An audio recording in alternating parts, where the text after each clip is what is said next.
the Atlantic Division as they visit the Arizona Wranglers, and my information is that Kelvin Bryant will not play in that game. We'll have more on that later. Some of you will be seeing the Pittsburgh Maulers rapidly improving against the New Orleans Breakers, who are trying to keep pace with Birmingham in the Southern Division. And now for more on both of those ball games, let's go to your respective remotes. You'll be with either Keith Jackson in Arizona or Tim Brandt in New Orleans.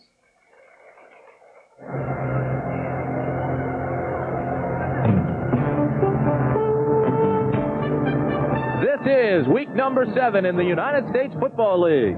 Today's game between the Pittsburgh Maulers and the New Orleans Breakers is live from the Superdome in New Orleans, Louisiana. The Superdome is climate-controlled. It is comfortable, and thank goodness for modern architectural design, because this morning we had a thunderstorm here in New Orleans. Hello again, everybody. I'm Tim Brandt. The Pittsburgh Maulers suffered through the early season mediocrity that is so typical of expansion situations, but now they seemingly have it all together. They have won 2 of their last 3 ball games, and they are playing extremely well. Meanwhile, New Orleans is 5-1, and they are way at the top of the Southern Division, probably, perhaps, the best balanced division in the USFL. Working with me again is Lee Grosskopf. And Cupper, when you look at these two teams, there is an obvious contrast in style. Particularly in the way they approach offense. Pittsburgh is much more conventional. They like to run to establish the pass. And, of course, New Orleans, we know about them. Very wide open, very multiple in their approach. And they like gadget plays. They do like gadget plays. Now, let's talk about the players. And we'll start with the battery, the Pittsburgh battery, which is Glenn Carano and Jackie Flowers. Glenn Carano, of course, is a former backup quarterback with the Dallas Cowboys. Off to a slow start this season. He really has improved rapidly in recent weeks. And last week against the Oakland Invaders, he had his best game as a professional. He completed 10 of 15 passes, 3 touchdowns, and he scored once himself, best throwing the intermediate range passes, but can also be effective as a deep threat.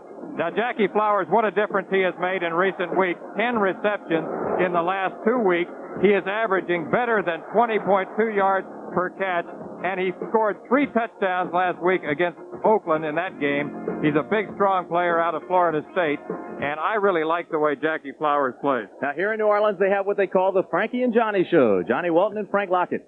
Well, I think Johnny Walton, Tim, is probably one of the great stories in the young history of the United States Football League. Marginal player in the NFL, leading passer in the World Football League in 1975, back to the NFL, head coach at Elizabeth City College, where he coached there for 3 years, and then returned to the United States Football League in 1983 and became one of the top quarterbacks there. He literally is a coach on the field, very quick release, sacked only 6 times last year.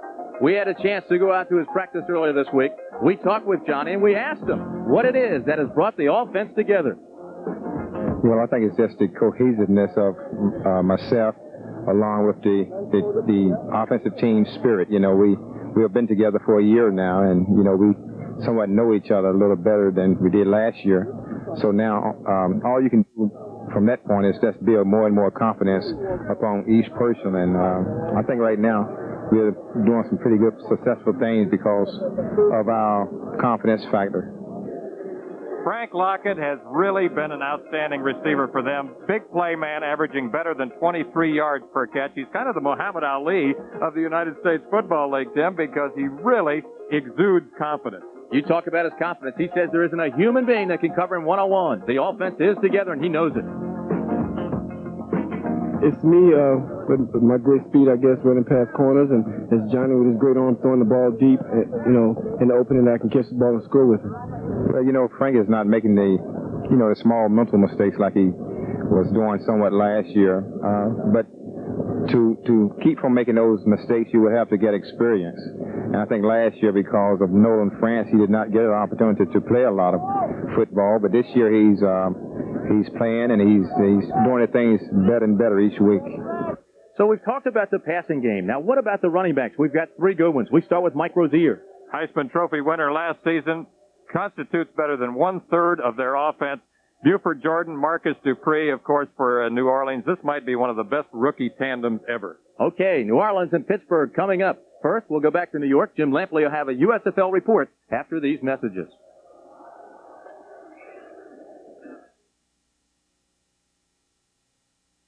The great cars of Europe priced far out of reach. Until now. Renault presents the road to affordability. Renault Alliance, acclaimed for its smooth, comfortable ride, with sedan comfort for 5 and their luggage. Fuel efficient, fuel injected. European technology that's affordable. $59.59. Renault Alliance, built in America. The one to watch, the one to watch, the one to watch. Renault.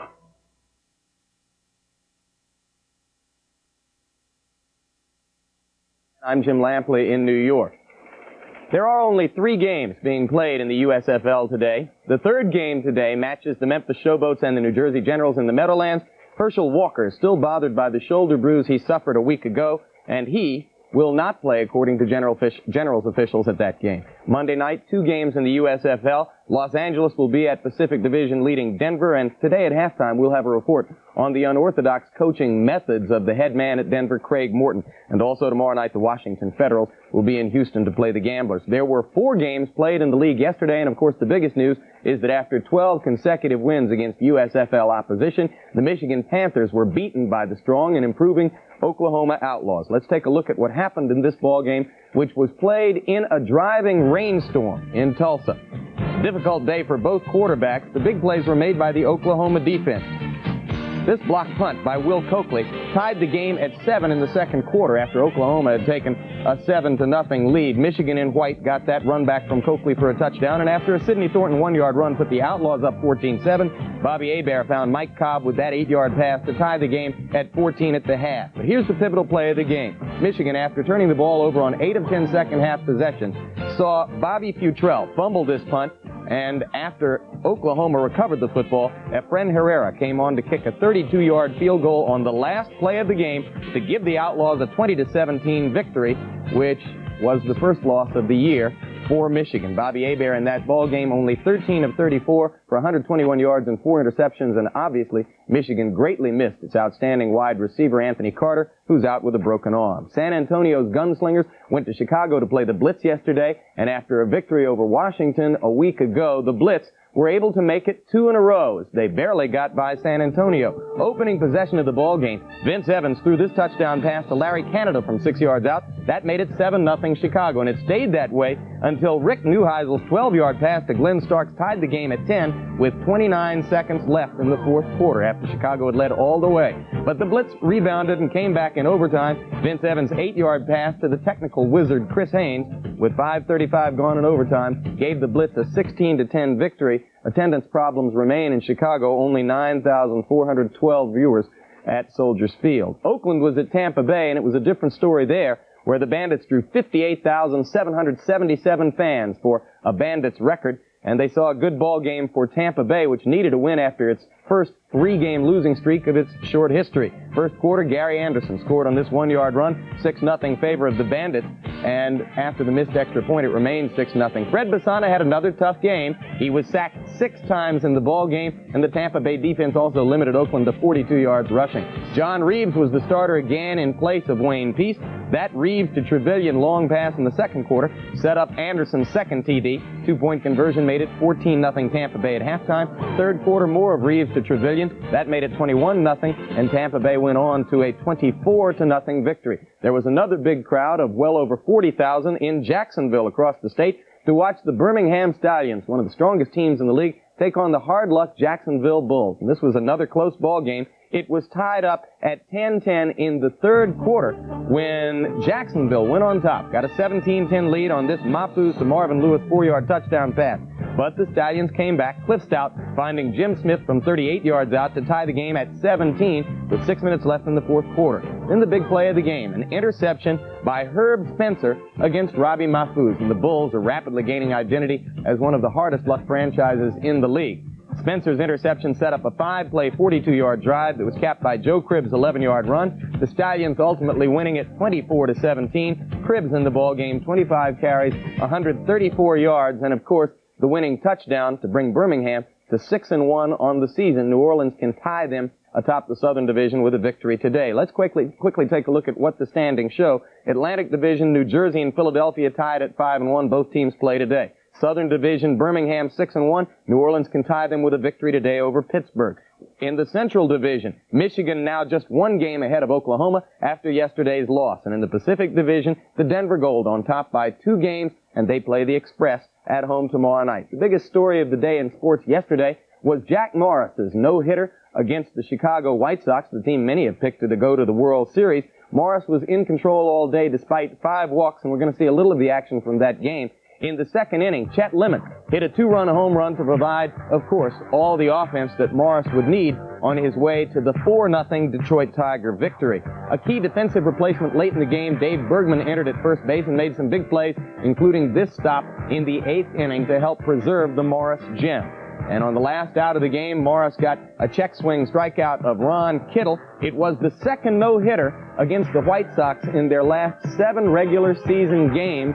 Despite the 6 walks, not 5 walks, 6 walks by Morris, he got the no-hitter. You'll recall that Mike Warren of the Oakland A's shut out the White Sox on September 29 of last season, so it's the second time in their last 7 regular season games that the White Sox have failed to get a hit.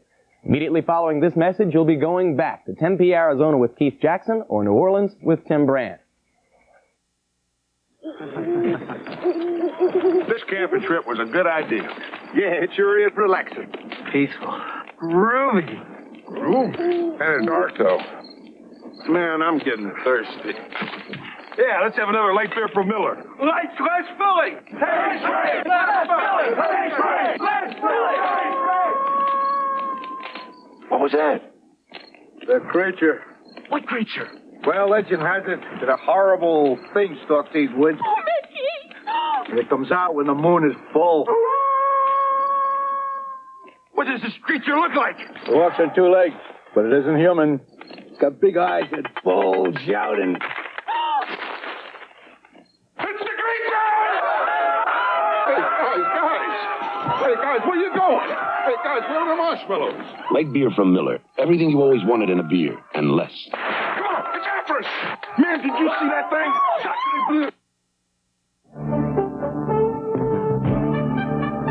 ABC Sports presents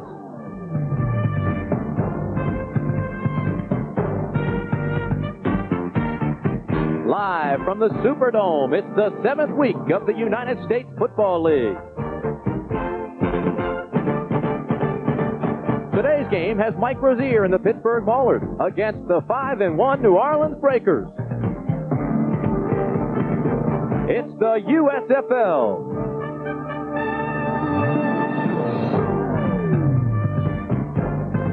The United States Football League is an exclusive presentation of ABC Sports. Today's game is sponsored by Renault, makers of the Renault Alliance Encore and the new Fuego Turbo. For European technology and affordability, Renault is the one to watch. By light beer from Miller, everything you've always wanted in a beer and less. By Skoal Bandit, an individual portion of tobacco in a neat, pre-moistened pouch. For tobacco pleasure without lighting up, it's a pouch instead of a puff. And by AT&T, we're what you call long distance.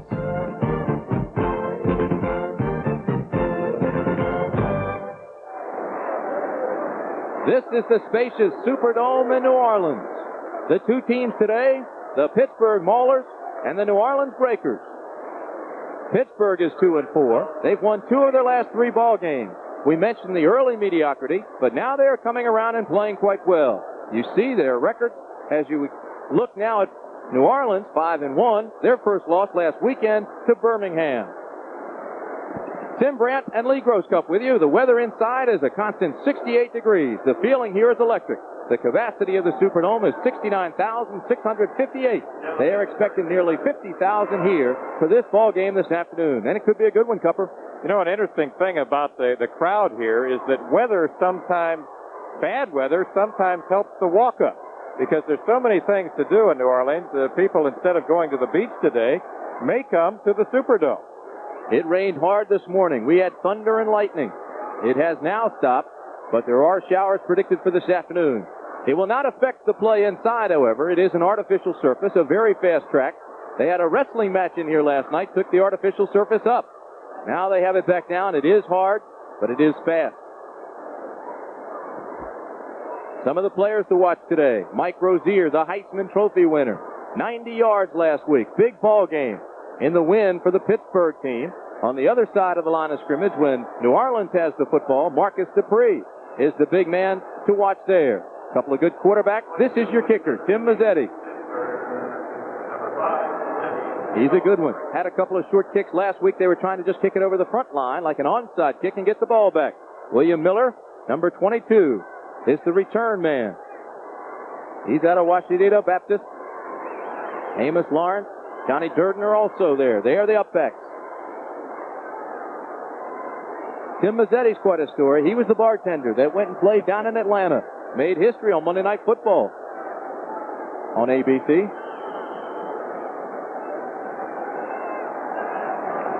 Mazzetti gets off a long kick this time. Amos Lawrence lets it go. William Miller lets it go, and it rolls out of the end zone. So it's a touchback. This is the offensive team for the Pittsburgh Maulers. Glenn Carano, the longtime Dallas Cowboy quarterback. His running backs, Mike Rozier, Walter Holman. His wide receivers, Jackie Flowers, 3 touchdown receptions last week, and Greg Anderson. The offensive line, tight end Mike Shaw. Don Magg, 6'5", 265. Don Corbin, 254. Chuck Correal, 260. Joe Lukin, 255. And Dan Dubiago is 270 pounds, a full-grown man. 1st and 10 from the 20. Toronto, first down, quick out, complete to Anderson, 33-yard line. So we talked to Joe Penry, the head coach of the Pittsburgh organization, just prior to the game, and he said they were going to throw a lot on first down in this game.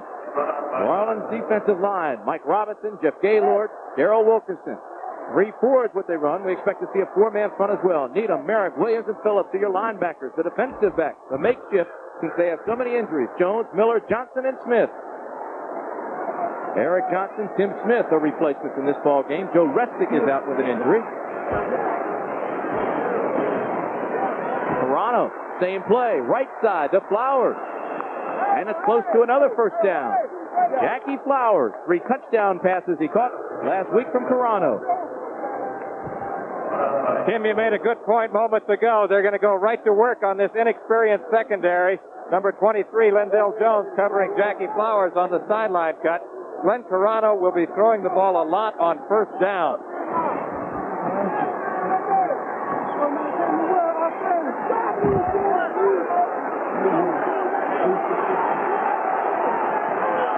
First and 10 from the 44. That's Toronto. Those are his numbers. Working against the defense, drops the football. Maybe lost a yard. Toronto had his best day as a pro last week. He was 10 of 15, 185 yards, and those 3 touchdowns we told you about. He also ran for 1.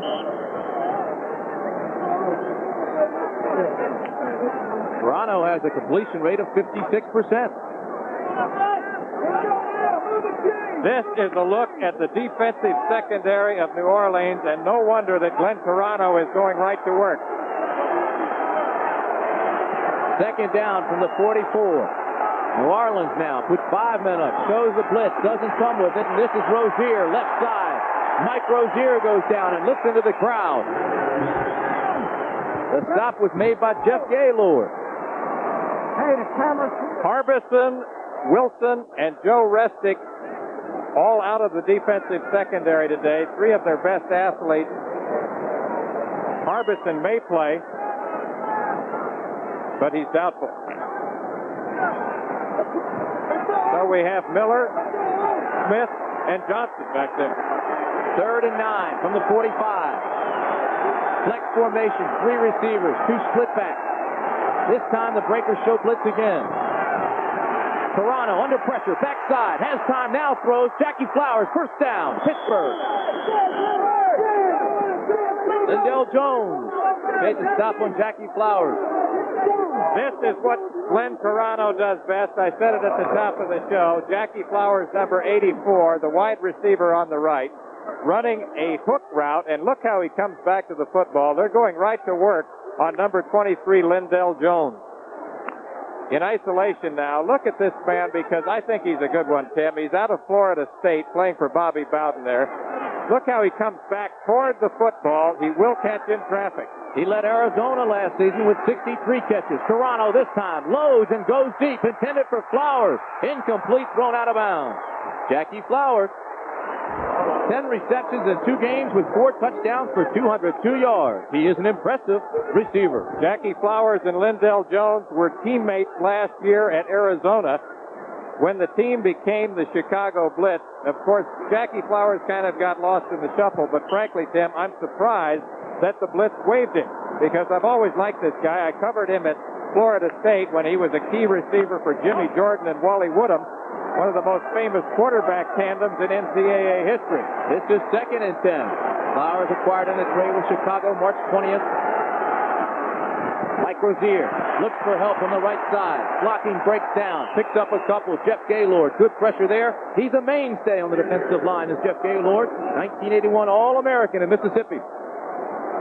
That man right there, as we talked about earlier, Tim, constitutes 1/3 of their offense in terms of his all-purpose numbers.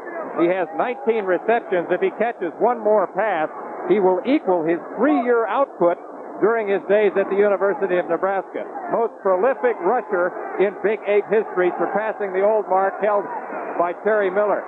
Big down here in an effort to sustain the drive. 2 receivers down at the bottom, Flowers and Anderson. Now the line moves up. So do the backs in the backfield. Toronto, under pressure, holds on to the football, but he's sacked. Mike Robinson out of Arizona comes through to sack him. 6'4", 278-pounder. He was obtained with Junior Ayu from the Wranglers in exchange for the rights to Robert Smith. That's a key defensive play for the Breakers, because the Maulers really had a good drive going with the nice intermediate passes by Glenn Toronto. Larry Swider, number 7, will kick it away. Deep for New Orleans. Tony Good. 4th and 16. They had a pretty good drive going until the sack. Long count. Good punt by Swider. Good. Fields it on the 13-yard line. Breaks a tackle. Looks for help. Picks up a block. Now is pulled down from behind, so he may have lost 2 yards on the traverse. Ron Freeman tracked him down and made the tackle. So, with 11:14 remaining in the first quarter, New Orleans gets it 1st and 10. Bigger engines were easy on oil. But today's smaller, higher revving engines are tougher. They begin to break down on oil's viscosity within 1,500 miles. That's why there's Castrol. Tests show Castrol suffers no significant loss of viscosity even after 5,000 miles. So use Castrol, because if you make things too hard on your engine could make things hard on you. Castrol, engineered for smaller cars. I like the tax deduction on my IRA, but I don't want to be locked into one investment. You know, what if things change? You ought to call Dean Witter. Dean Witter's IRA 2000 lets you move your money around in any combination of investments. Stocks, mutual funds, unit trusts, CDs, whatever helps you earn more. Dean Witter. Hi, I'd like to ask about your IRA 2000. I'm glad you asked. Get a free booklet about our many IRA plans. Call 800-THE-DEAN. Dean Witter, worth asking about. Get the whole story with Howard Cosell on the only regularly scheduled sports journalism series on network television. A candid look at the issues and figures behind the headlines. The Emmy Award-winning ABC Sports Beat. Good. New Orleans defense comes up with a pretty good stop after what looked like a sustained drive by Pittsburgh. Shut them down. This is Johnny Walton, the quarterback now for the Breakers. Buford Jordan, Mark Shalene. At the back, Charlie Smith in motion. This is Jordan. Left side, picks up 3. Let me set that offensive lineup for you. I mentioned Johnny Walton is the quarterback, Buford Jordan, and Mark Shalene are your running backs. Shalene out of Nebraska, Frank Lockett, Charlie Smith, we've talked about them. Dan Ross is your tight end from the Cincinnati Bengals. Ballard, Raymond, McLaughlin, Horton, and Hurley. Mark Shalene comes out. Marcus Dupree and Buford Jordan are now your backs. 2nd and 5 from the 14-yard line. Number 22 is Marcus Dupree. 24 is Buford Jordan. The give is Dupree. Dupree has a first down. He's out to the 25-yard line. Ernest Adams and Jerry Holmes take him down, but it is a first down for New Orleans. Big story right here, Tim. We were concerned about Marcus Dupree. He's been slowed down by a hamstring injury. Good blocks there on the left side of the line. And look how he comes on there. He has trimmed down. He's lost 10 pounds now. He's down from 248 to 238. And I'll tell you what, for a guy his size, he runs 4.3 in the 40-yard dash. He has unlimited potential. Dupree comes out. Mark Shaleen comes back in with Buford Jordan. Now in the I formation. Smith in motion. 1st and 10 from the 25. Play action. The pass is complete to Frank Lockett across the 32-yard line. And the defensive back on that side, Yancey, said he was out of bounds. But they make it a catch. Dan Clancy, David Graham, Troy Thomas, and Doug Holly are your defensive linemen. The linebackers, Crosby, Adams, and McKibben. The defensive backs, Bill Yancey, Jerry Holmes, Jeff Delaney, and Dave Langlore. Frank Lockett did not catch a pass last week in the loss to Birmingham. He has one already on the board. 9:23 first quarter. 1st and 10 from the 38. Full house backfield. This is Marcus Dupree. And when's the last time, Lee Grosscup, you saw the full house backfield? I think it was Ohio State in 1969. Woody Hayes used to refer to that as the old button-down Sioux offense, and I'll never forget a game back in 1968 when the Kansas City Chiefs came out with that formation against the then Oakland Raiders and just demolished them with it. Dupree is a rare breed because he carries great size, 6'3", 238, although he has lost 10 pounds and still runs a 4.35 40. Shaleen comes out. Dupree and Jordan again in the backfield, this time split back. Lockett and Smith, the wide out. This is 2nd and 3. Looks like a broken play. Jordan close to a 1st down. Depends where they mark it. Doug Holly came up and made the tackle.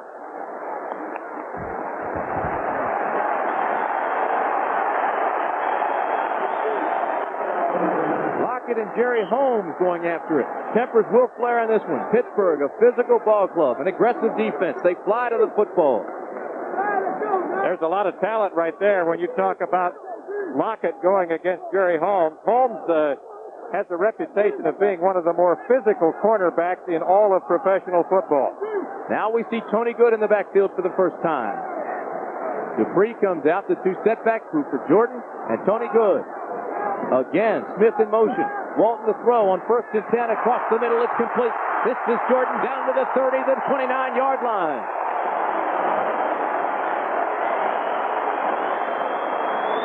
Tim, I really like Buford Jordan, number 24. Watch him as he circles out of the backfield. Johnny Walton, of course, a great touch and timing passer. He's been surprisingly effective as a receiver.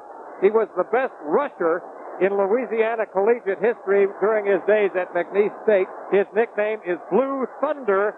24 yards on that reception. He scored on a 78-yard pass play against Jacksonville. This will be 1st and 10. The ball on the 28. Now they go to the I formation. The pitch back. Marcus Dupree breaks the tackle across the 30, 25, down to the 23-yard line. Marcus Dupree. This program is being brought to you as an exclusive presentation of ABC Sports. Now let's pause 5 seconds to allow our local stations to identify themselves. WTAE-TV Pittsburgh. Marcus Dupree, a very smart football mind. However, this is a complex offense with draws and screens, I formations, split backs, shotguns, and we even saw the full house. Probably as multiple as any team in the league. 2nd and 3 from the 21. I formation. Shaleen and Dupree. This is Dupree. Bangs his way across the 20. David Graham and Marcus Dupree go head-to-head. Who won that battle? I'll call it a standoff.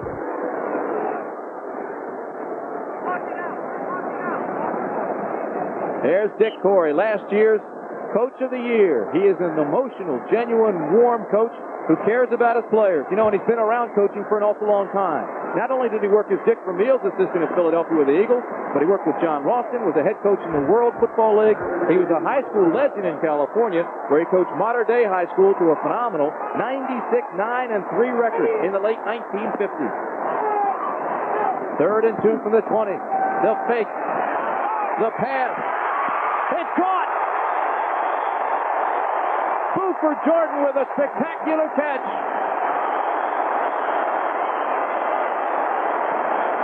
This is an amazing catch by number 24, Buford Jordan. Watch him on the left as he circles out of the backfield. Johnny Walton over the shoulder right here. One-hands it right there. Coverage by Langlois, number 24, who gives him a shot right there along the sidelines. But miraculously, he holds on to the football, and they are chanting Blue Thunder here in the Superdome. Buford Jordan was the Breakers' first-round draft choice. And the New Orleans scouts rated Jordan as highly as they rated Rozier. He's out of McNeese State. He's the all-time rushing leader in Louisiana collegiate football history. Marcus Dupree, the pitch back to him. This is first and goal from the 5. Left side. Touchdown, New Orleans.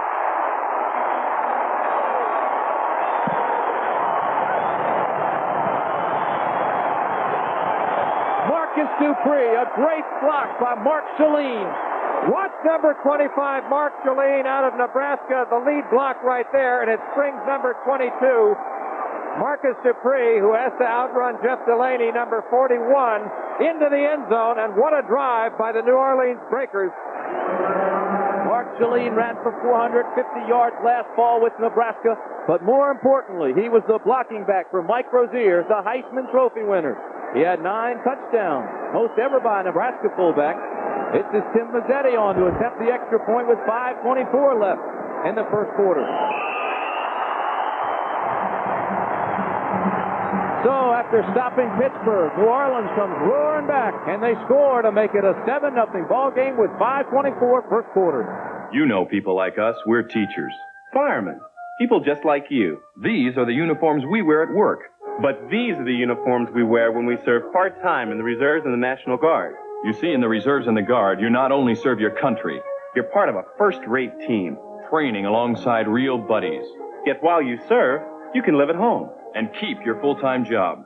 Because in the reserves and the Guard, you don't have to give up one life to live another. The reserves and the National Guard. Talk to your local recruiter.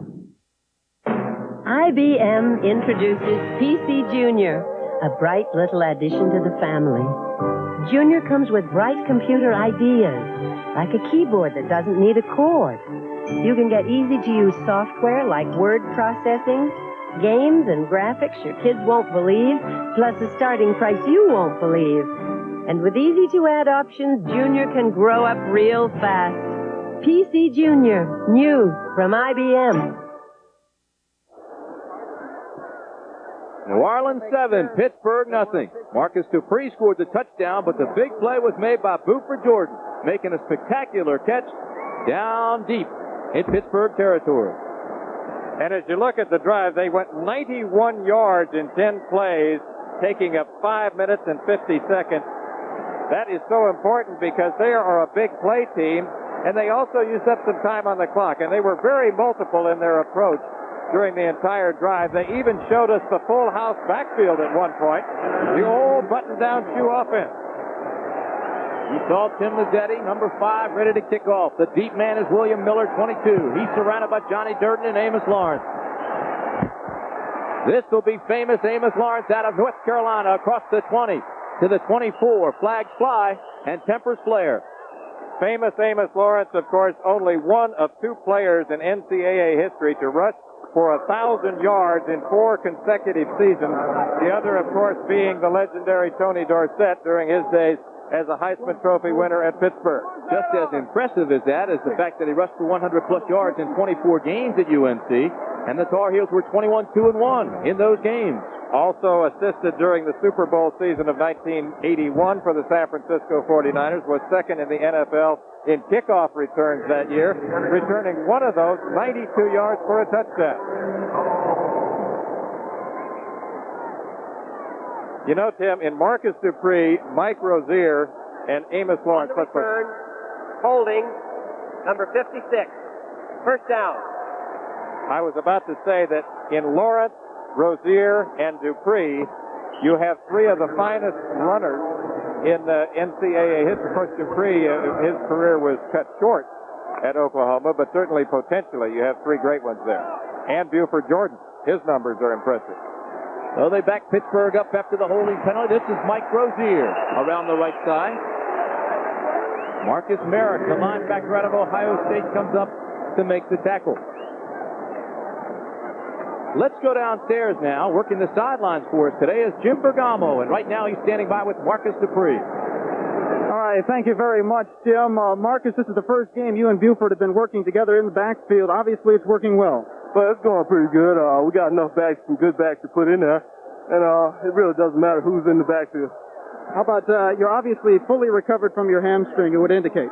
Yes, I am. I'm still a little bit out of shape, but that comes in time. All right, thank you very much, Marcus Dupree. Play action. This is Flowers, complete. Carano, good pass that time on the play action on 2nd and 8. It'll be a first down for Pittsburgh. Bruce Miller, the defensive back on that side. Number 40, he made the stop. That's one of the things Joe Pendry, who you see right there, told us, Tim, when we talked to him before the game, was that they would like to utilize a lot of play-action passes, and they would like to throw the ball in running situations, perhaps run at times in obvious pass situations. First and 10 from the 29, the Pittsburgh Maulers. Rozier, here he comes around the right side, across the 30 to the 32. Again, he meets Marcus Merrick out of Ohio State. Marcus Merrick, OSU's all-time leading tackler.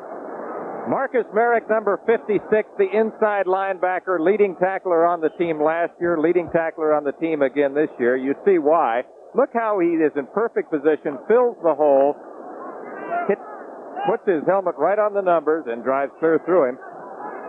The leading tackler, he doubled every other tackler on the Breakers team last year. 2nd and 8 from the 31. Carano's your quarterback.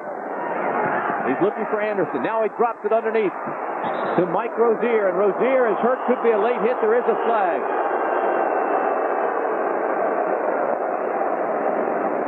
Tim Smith, number 44, was the man who came up, and Rozier is hurt.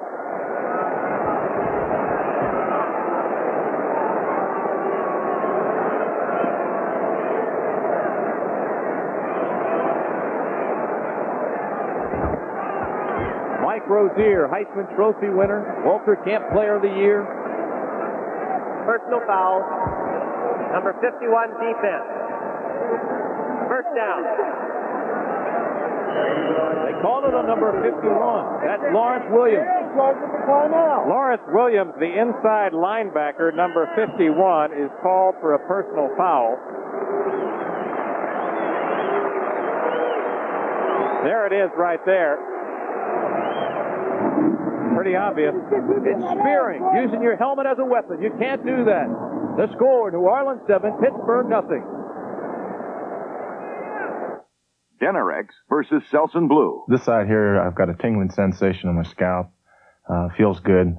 On this side, there's not much any sensation. It's just kind of there. Look what you used. Denerex.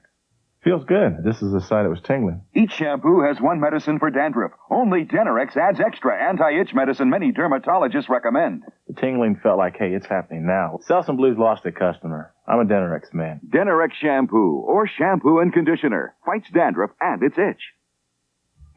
Bronco 2 never made it. S10 Blazer 4x4 never made it.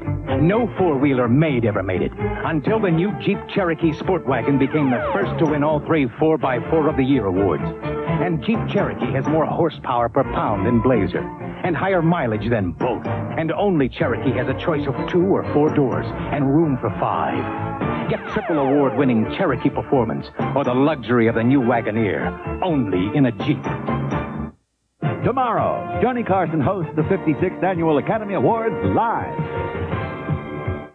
Jim Lampley in New York with Kelvin Bryant sidelined in street clothes. The Arizona Wranglers have gone on top of the Philadelphia Stars. 73-yard drive climaxed by this 1-yard run by Kevin Long. The big play, a Landry to Ricker pass, and disappointing Arizona for the moment leads Philadelphia 7-0. Now back to Tim Brandt. Jim Lampley, 35 today. Still looks like he's 22, doesn't he? On camera, he does. He looks about 22 or 23. Happy birthday, Poon. 3:17 remaining in the first quarter. First and 10 from the 48. Amos Lawrence is now the I man and the I back again. That's him, number 20. Famous Amos Lawrence out of North Carolina, Jim Lepley's alumni. Way to go, Corral! Way to go! Way to go! Jim Lepley's alma mater, I should say. He's not carried the ball that much for the Maulers yet this year. Coming into this game, Amos had 22 yards in 5 carries. Some good talent along the offensive line for the Pittsburgh Maulers, but basically they are inexperienced. 2 rookies, 2 first-year players. Corral, the only one with any real experience, 3 years professional, 19 games. Second and 6 from the 44. Fake to Amos Lawrence. The pass to Anderson. They rule it a complete pass. Bruce Miller rides him out of bounds, and Miller doesn't like that call either. The rule states there that it's a judgment call. If the referee believes that the receiver could come down and make it in bounds before they hit, then he'll rule him in bounds, even if his feet never do touch and the defensive back rides him out. So once again, it's a judgment call on the part of the designated official. Like pass interference. Walter Holman, Amos Lawrence, Ozier split back, Anderson and Flowers. This is Lawrence, right side, 30, close to a first down. Goes out of bounds over inside the 25-yard line. Good block on the right side. Don Corbin chased him out. That graphic illustrates what we talked about moments ago, the fact that famous Amos Lawrence is only one of 2 players in NCAA history to gain over 1,000 yards in 4 consecutive seasons. Tony Dorsett during his days at Pittsburgh. We should mention the fact that Lawrence has not played that much yet this year because he was slow coming back from knee surgery he had in the offseason. Good reminder. Now. That's right. Second and 2 from the 25. I formation. Play action. Carano. Now just dumps it across the middle of the Lawrence, incomplete. And Carano is shaken up a little bit. He's slow getting off the turf.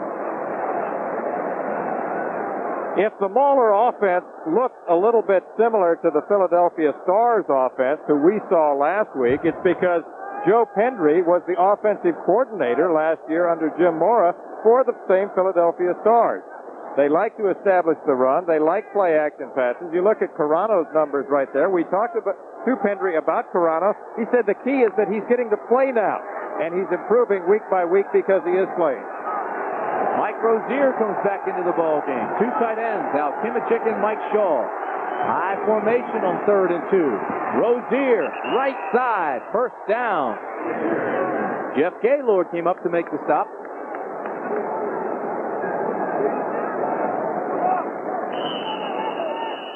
Well, let's see where they mark it. Maybe it's not quite a first down.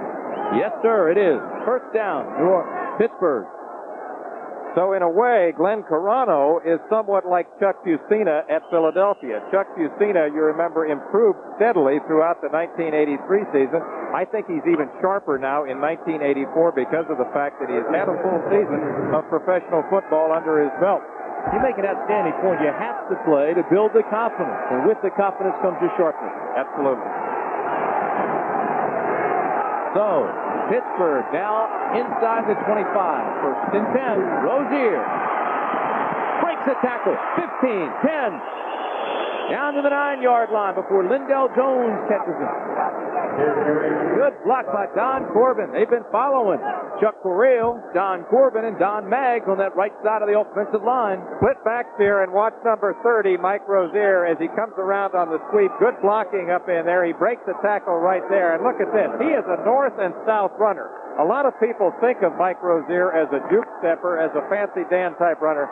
But, Tim, he's got a lot of power. And he accelerates. He knows where the end zone is. This is Rozier. Not much there.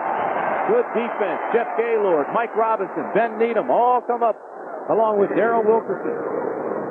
They run to the football. It's a good, aggressive defense. 6 carries, 24 yards right now for Mike Rozier. We said at the top of the show that this man constitutes 1/3 of their total offense in terms of his all-purpose numbers. He leads the team in rushing, and he was tied for first in receiving coming into today's game with 19 catches. Had his best game last week, 90 yards, 2,148 yards last season with Nebraska. Carano, fade pattern. Anderson overthrown. That's number 80, Greg Anderson. But it was good coverage by number 40, Bruce Miller. Greg Anderson, the wide receiver on the left, going man-to-man with Bruce Miller, number 40, the cornerback. He is open momentarily by a step, but the ball is overthrown by Glenn Carano. The fade pattern that Tim Brandt just identified is the consummate touch and timing route because you have to throw the ball before the man is looking. Outstanding coverage by Bruce Miller on that side. He's replacing Woodrow Wilson, who injured his knee. 3rd and 9. Carano with time now in trouble. Across the middle, touchdown to Greg Anderson.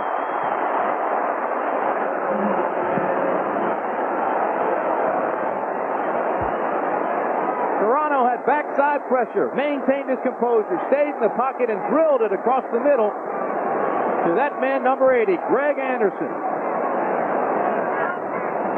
Greg Anderson all alone on the left side here. Let's take a look at the route that he runs.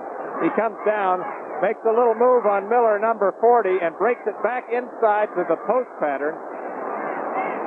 And he is all alone right there in the middle. He gets behind the linebacker, number 56. That's Marcus Merrick. Tony Lee's extra point is up, and it's good. So, Pittsburgh comes roaring back with a touchdown of its own, and we've got a tie score with 21 seconds left in the first quarter. With the new AT&T card, it's more than just what you can do, it's where you can do it. When I'm at home, I use my AT&T card to charge calls to the office. At my client's office, I use it because it gives me an itemized record of all my calls. On the road, I use it because I never need coins. And when I'm in a hurry, I use it to make charge calls quickly. I can even use it to make calls with AT&T's new card caller phones. And from over 150 foreign countries. The AT&T card. It's the anywhere there's a telephone card. When you buy a new car, you want to keep it looking new. And that's easy with Armor All Protectant. A scientific formula that took a polymer chemist 10 years to develop. It helps keep rubber, vinyl, leather, and plastic looking new. So even though you can't keep your car from getting old, you can keep it from looking old. Armor All. It's science, but it works like magic. Bowling's high rollers enjoy life in the fast lane as they continue to hit the mark on the Professional Bowlers Tour Saturday on ABC. Both clubs are moving the football. Tie score 7-7. Tony Lee kicking off. The deep man is Tony Good. It'll be taken by one of the upbacks. Tries to find a funnel across the 20 to the 22-yard line. Goes Mark Chalene, or Garrett Chase, rather. Good job. Jim Bergamo right now is down on the sideline. Jimmy? All right, thank you very much, Tim. Glenn, tremendous poise under pressure. Did you know that the man was on you that closely? Yeah, I felt him coming. That's why I got rid of the football, and I guess Greg made a good catch. I didn't see the ball when it got caught. Was Greg the intended receiver? I had 3 receivers on. Greg came as the 3rd receiver, and I picked him up. Seems like you're going to the cornerbacks early. You want to exploit that weakness on the breaker. Well, you know, they got so many guys inside, we go outside a little bit. They got so many guys dropping inside, we go outside. Thank you very much, Glenn Carano. All right, you heard the gun. That's the end of the first quarter, and what a quarter it is. High score, 7-7, Pittsburgh, New Orleans. Bronco 2 never made it. S10 Blazer 4x4 never made it. No four-wheeler ever made it. Until the new Jeep Cherokee Sport Wagon became the first to win all 3 4x4 of the Year awards. And Jeep Cherokee has more horsepower per pound than Blazer, and higher mileage than both. And only Cherokee has a choice of 2 or 4 doors, and room for 5. Get triple award-winning Cherokee Performance, or the luxury of the new Wagoneer, only in a Jeep. Ask Al Holbert, 1983 Camel GT champion, what it takes to win. And here's what he says. It takes a lot of things. Skill, nerve, preparation, and the best performance products I can get my hands on. That's why Al Holbert demands high-performance CRC chemicals. CRC, the professional's choice. I wouldn't settle for less. The complete line of performance chemicals from CRC. For cars like yours. Tonight is the premiere of one of the new Texaco System 2000 stations, already in many cities. A bold new look with computerized pumps and more of them, so you can wait on yourself and get in and out faster. System 2000, so convenient, it's already the most popular station in Texaco history. Texaco System 2000, serving you through the year 2000 and beyond. Regular or super unleaded? To the millions who use paint remover on varnished furniture, I have some advice. Stop immediately. But I've always used it. Use Formby's Furniture Refinisher. Some paint removers raise the grain and strip the wood's beauty, and it's hard work. Formby's easily dissolves old varnish, lacquer, and shellac. No sanding, no scraping. With Formby's Furniture Refinisher, the wood's beauty actually reappears. Homer Formby. No one knows wood as good. Try my tung oil wood stains and finishes.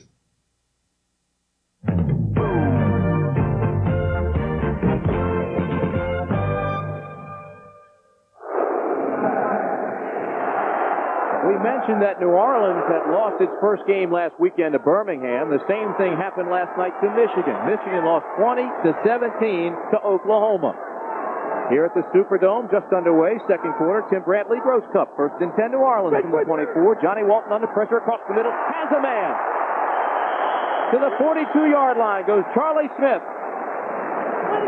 Dave Langlois comes up and makes the tackle, but Charlie Smith, the former Philadelphia Eagle.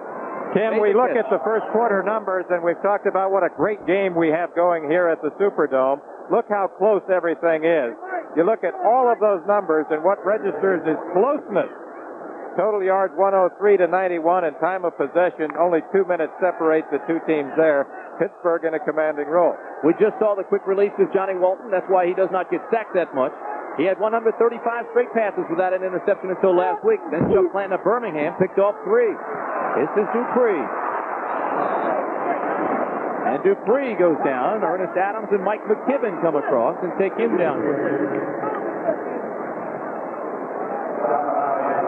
The key to the last touchdown for the Pittsburgh Maulers was the poise of quarterback Glenn Carano, because look at the pressure coming from number 92, Mike Robinson, on his blind side. Now watch how he stands right in the pocket and delivers the ball right there as he's being hit. Greg Anderson over the middle, and number 56 linebacker Marcus Merrick fell down. That's why Anderson got so open. Second and 12 from the 40 for New Orleans. Split backfield. And the pass is underthrown, incomplete, intended for Buford Jordan. Johnny Walton, what a story he is. 36 years old, served 3 years as a head coach at Elizabeth City State, where his record was 20-10-1. And look at his numbers. As I said at the top of the show, Tim, he is literally a coach on the field, because he came out of retirement, gave up a secure head coaching job at his alma mater, Elizabeth City State College, where he himself rewrote the press guide as a record-setting quarterback, and came back to the United States Football League in 1983 as one of the top quarterbacks. They're going to the shotgun now. Shotgun formation, 3rd and 12. Johnny Walton again under pressure. Fire, complete to his tight end, Danny Ross. And Dan Ross is out to the 45-yard line, but it will not be enough for a first down. Dan Ross, number 86, the tight end, who came over from the Cincinnati Bengals and has now emerged as the leading receiver on the team, running a sideline cut. And what Walton doesn't do here is throw to the man who has enough yardage to pick up the first down. That's uncharacteristic of Johnny Walton. Almost always, he knows where that first down yard marker is. All right, on to do the punting is Dario Casarena. Now watch the drop that he has. It is very unusual. He almost throws the ball, unlike any other punter that I've ever seen. The deep man is William Miller. And Bill Yancey. Bill Yancey, number 21, will field it inside the 10. Good coverage by the special team. New Orleans people cover quickly. Eric Elliott came down. Was there in a hurry to make the stop. Matter of fact, they got down there so fast that there's a flag. Oh, your false start. Good job. 44-yard punt by Dario Casarino, and he'll have to do it all over again. He says sometimes the people in the stands wonder if he's going to completely whiff at the football the way he throws it out. Illegal formation. Offense. Still fourth down.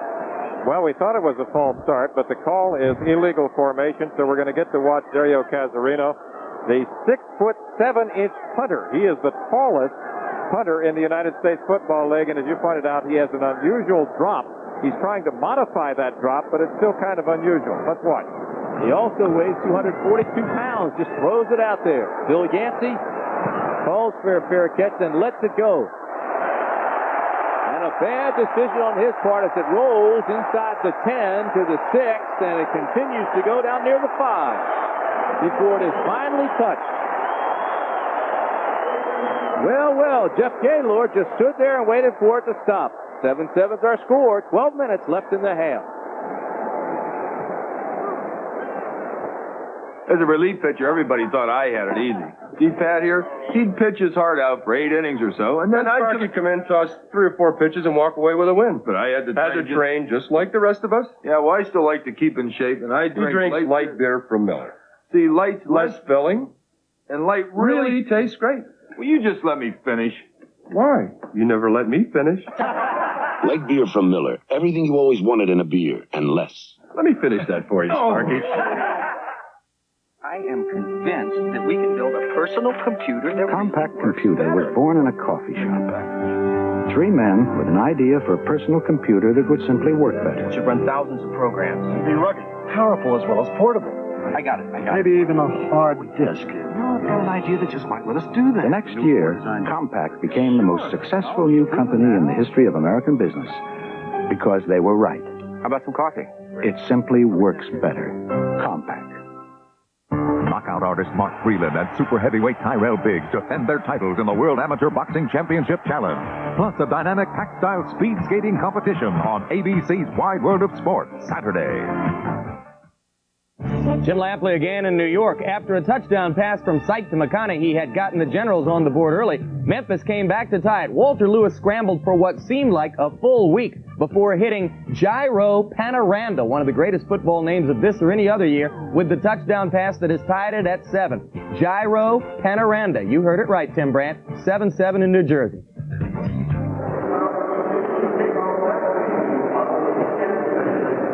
So, Pittsburgh is backed up deep in its own territory. The ball near the 5-yard line. Jackie Flowers, Greg Anderson are the wideouts. The setbacks, Mike Rozier and Walter Holman. 1st and 10 from the 5.5. This is Rozier. The defense closes the door on Rozier very quickly. Rozier ranks 4th in the Eastern Conference in rushing behind Joe Cribbs, Kelvin Bryant, and Herschel Walker. That's one of Lee Grosskopf's relatives right there. Is that what you mean when you say crocodile arms? Absolutely. For the receivers? That means that they're not getting their arms out there extended enough. Is that right? That's a shaky-looking character. They have a lot of fun here in New Orleans. They have really adopted this club, the New Orleans Breakers, this club that came from Boston last year. Toronto drops Jackie Flowers. Good catch by Flowers. Flowers has now caught 14 passes for the Maulers, 4 for touchdowns. Jackie Flowers running the sideline cut, which has become his favorite route. Look at the discipline here as he makes his cut, and that ball could not have been thrown with any better timing. The ball was actually in the air as he was still coming out of his move. Jackie Flowers in 3 games, 14 catches, 10 have produced first down, 4 touchdowns. 10:59 to play in the half. 1st and 10 from the 18. Toronto, long count, looks over the defense and gives it inside across the 25 to the 29-yard line to Amos Lawrence. Tim Smith in the secondary had to come up and make the tackle, or Lawrence could have been gone. Tim Smith, of course, one of the substitutions in the secondary for the Breakers. He was a standout player at Oregon State. I covered him there, and in 1978, he was named most valuable player in a game I covered him in against the University of Washington.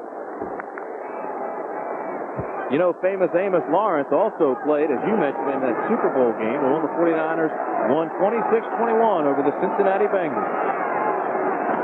First and 10 from the 30. Toronto looks for his tight end. He has him. Into New Orleans territory. Rambles Mike Shaw. Shaw, the tight end out of Virginia Tech. He's replacing the injured Mark Rao. Glenn Carano continues with the hot hand that he has had in recent weeks. We mentioned he had his top game as a professional. Shaw getting behind the linebacker and in the seam of the zone coverage on a crossing route there. And that ball was thrown with perfect touch. As I mentioned earlier, Carano, I think, Tim, is most effective on the intermediate pass route. First and 10 from the 44. Toronto now 9 of 12, 111 yards. That last pass for a 26-yard gain. He's going to throw again on first and 10. Drops it out to Walter Holman, who takes it down to the 29-yard line. And they say his knee touched around the 30. Walter Holman, 5'10", 208-pounder out of West Virginia State. Replacing Joel Coles, who injured a hamstring in practice. Coles was having a great year.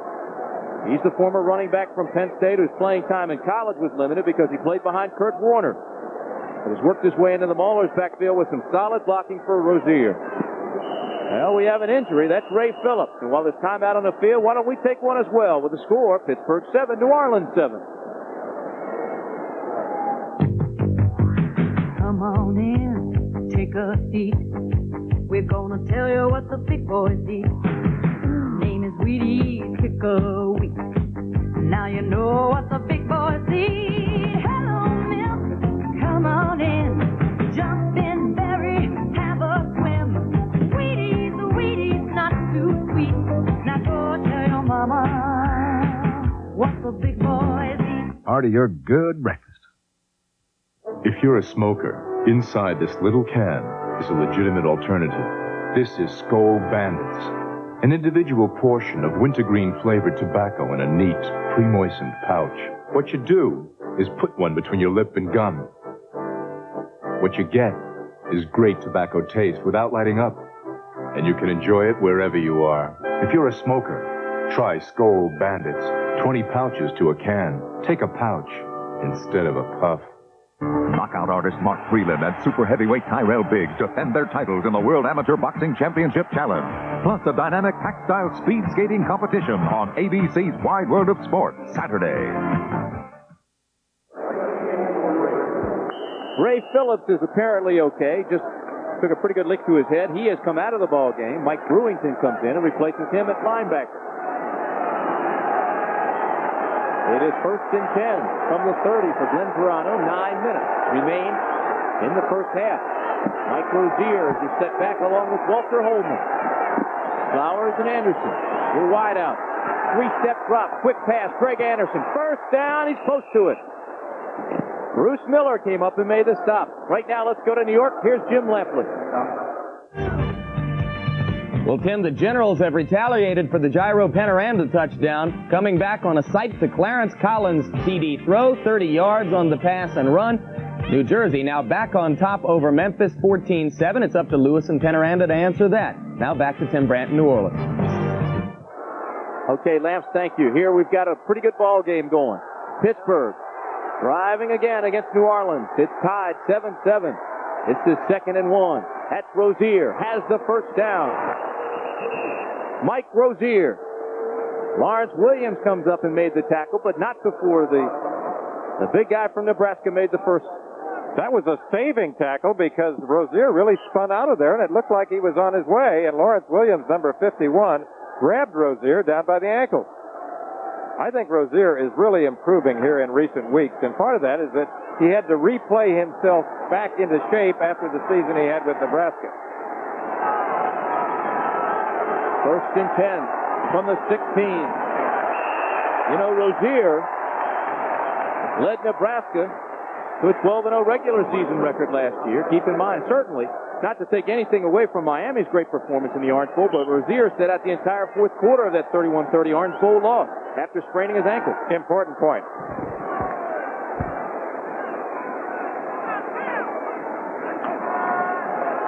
Keith Jackson, Lynn Swan doing that ball game out in Arizona. And the Wranglers lead the Stars 14-0.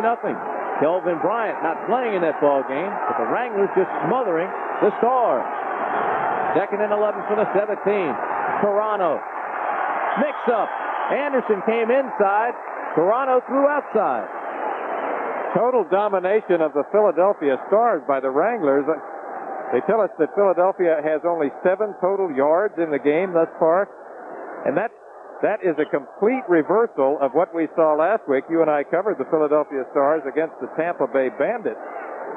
And it was the reversal last week because Philadelphia really was in control of that game from the very first, actually from the first quarter.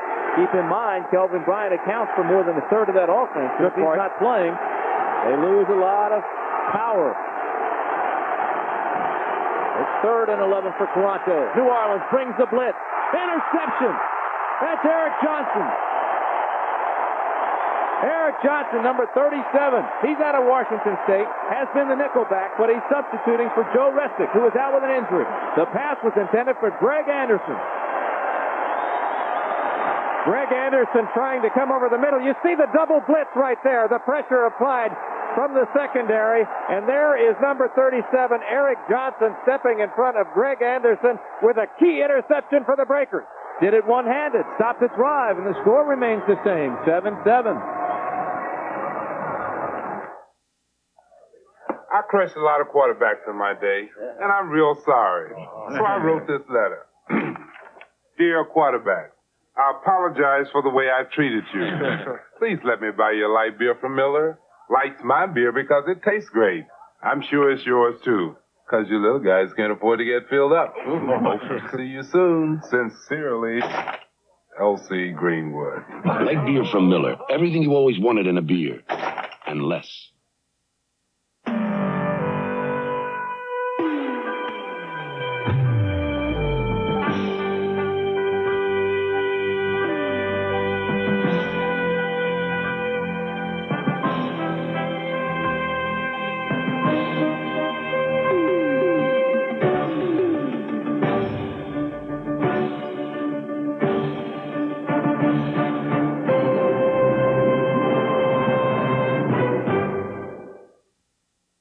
I hear that L.C. Greenwood has invited quarterbacks to join him for a light beer from Miller. Well, here's my reply.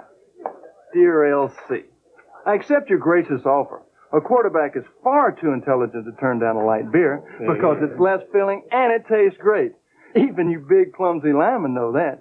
Hope to see you soon. Sincerely, Bert Jones. Come on, Bert! Light beer from Miller. Everything you always wanted in a beer. And less.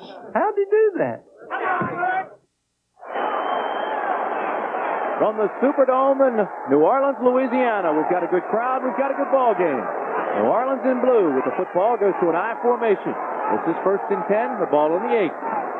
Buford Jordan is the setback, and he has the football. Let's go downstairs now to Jim Bergamo. He's with Eric Johnson, the man who made that interception. All right, thank you very much, Jim. Eric, it was obvious you were in a blitz. What happened on the play? Well, what it was a safety blitz right up the middle. We had man-to-man across the board. I had the inside receiver man-to-man. He ran a slant. Quarterback had to throw it quick, and I just made the interception. Nice catch on your part. All right, thank you. All right, back up to you, Tim. All right. So that's Eric Johnson, his first start as a professional with the New Orleans Breakers. This is 2nd and 9. Johnny Walton, deep drop, looks deep, throws, has a man. It's complete. Charlie Smith, now they say he's out of bounds.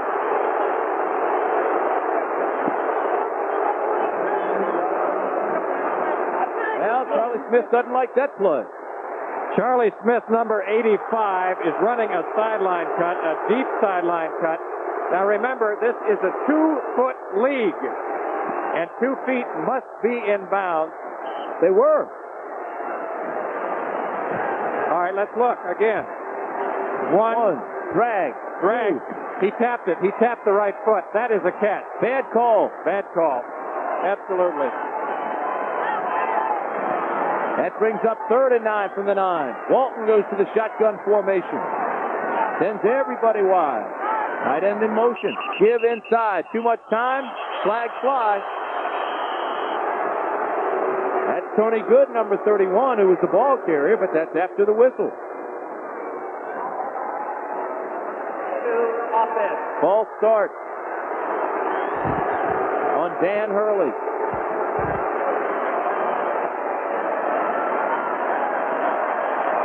Got some paper airplanes coming out of the stands at halftime. They're going to put 3 automobiles at midfield, and everybody has an opportunity to put their name on a piece of paper, make a paper airplane, and the closest one to the car wins it. It's a great idea. That's one of the most creative promotions I've ever heard of. Of course, they give something away in the United States Football League every week. 3rd and 13. Johnny Walton going for the first. Well, they come right back with the same play to Charlie Smith. This time they call it good. Big play. John Walton to Charlie Smith. I was going to say, they better give him this one. They ran the same play, and watch Charlie Smith, how he drives. He pushes upfield, sells the play, comes back to the outside. Bill Yancey, who was a part-time player last year for the Oakland Invaders on the coverage, but he got fooled. Charlie Smith really sold the up route, turned back to the outside. That is a perfect comeback pattern. A great player out of Grambling, who broke the record previously set by the great Frank Lewis. Charlie Smith and All-Pro Harold Carmichael made a fearsome duo for 7 seasons in Philadelphia. This is Marcus Dupree. Across the 30. We're down to 6 minutes in the first half. Marcus Dupree just kind of lopes along. It looks like he really isn't running. I remember when I first saw him at the University of Oklahoma, covering him there as a freshman, I thought he was slow. I didn't think the guy was really putting out, but that's just his style. And he's so big, 6'3", 238, runs a 4.35 40. He reported at 248. He's shaved off 10 pounds. He's really starting to get into shape. At the rate he's improving, by late season, he could be awesome. He has really become effective as a pass catcher out of the backfield, isolating on the linebackers. 2nd and 6. Pitch back to Dupree. Lopes along, looking for blocking. Now breaks 3 tackles. But Ernest Adams and Jeff Delaney take him down in a hurry as he crossed the 30. And they're saying there was a fumble on the play, but no indication from the officials. There was an altercation up near the 45-yard line between Lockett and Yancey, the defensive back. There is a flag there, and a penalty, and a personal foul.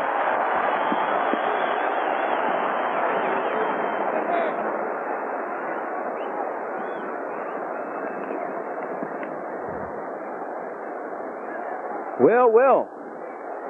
Frank Lockett ended up without his helmet. He and Yancey were going face-to-face, nose-to-nose, throwing a few blows.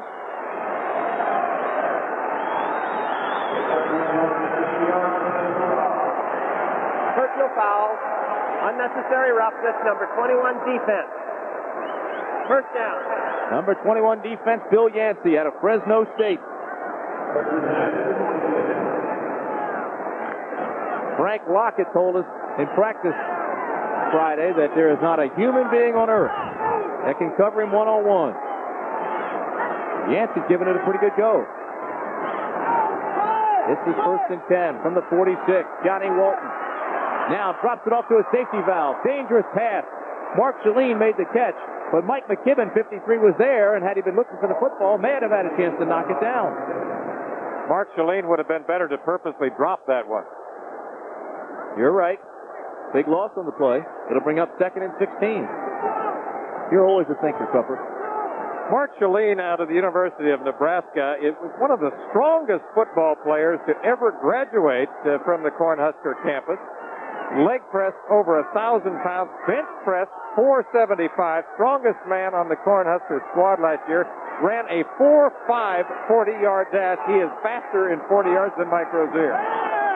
On 2nd and 16, Johnny Walton loads, throws, and incomplete.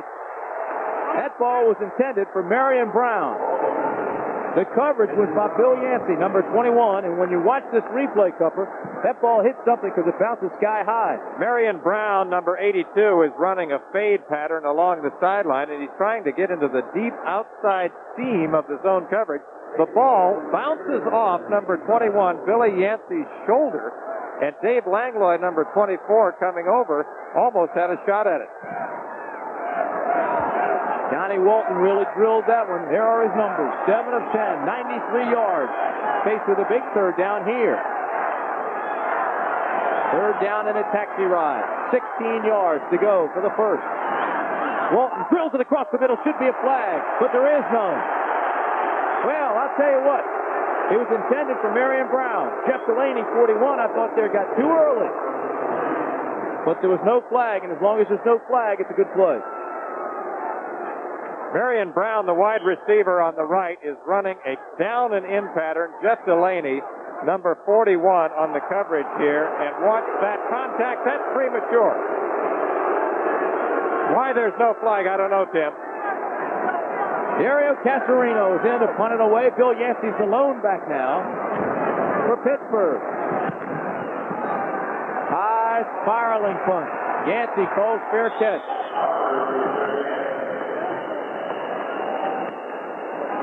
So, with the score still tied, we're down to 4 minutes and 11 seconds in the first half. You'll find special offers and big savings at your hardware store or home center during the great spring hardware sale. So act now.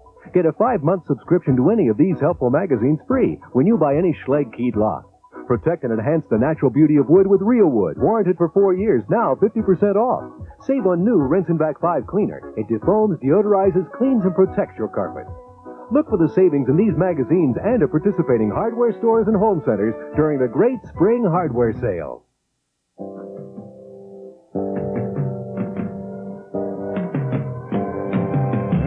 The return of American business. It's coming back smarter, more competitive. AT&T can help your business with smarter techniques to manage information. Your region looks promising.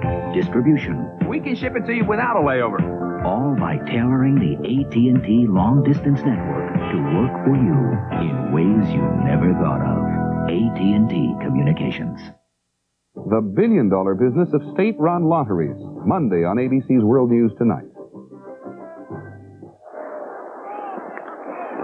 This ball game's had a little bit of everything. Hard hits, 2 touchdowns, big plays.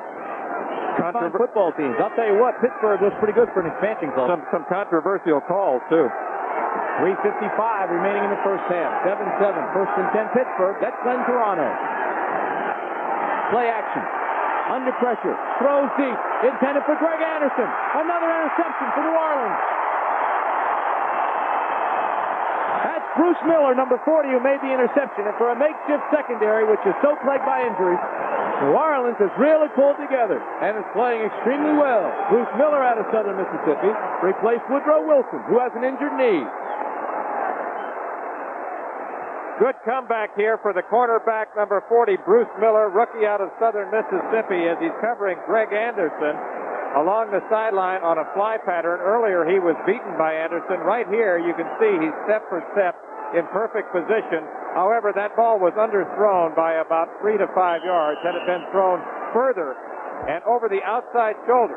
That's a great point. There was a possibility that Greg Anderson may have gotten a touchdown there. I mentioned earlier, Carano most effective on the intermediate cut. Johnny Walton, the quarterback, now has 3 minutes and 25 seconds to work in the first half. From the 18-yard line. Jordan across the 20.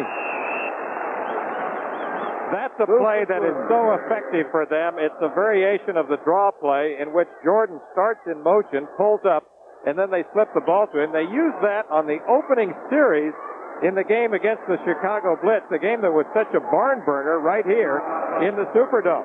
And he was very effective on that play. I think that probably this team makes as good a use of the draw play, both for runs and passes, as any team I've seen.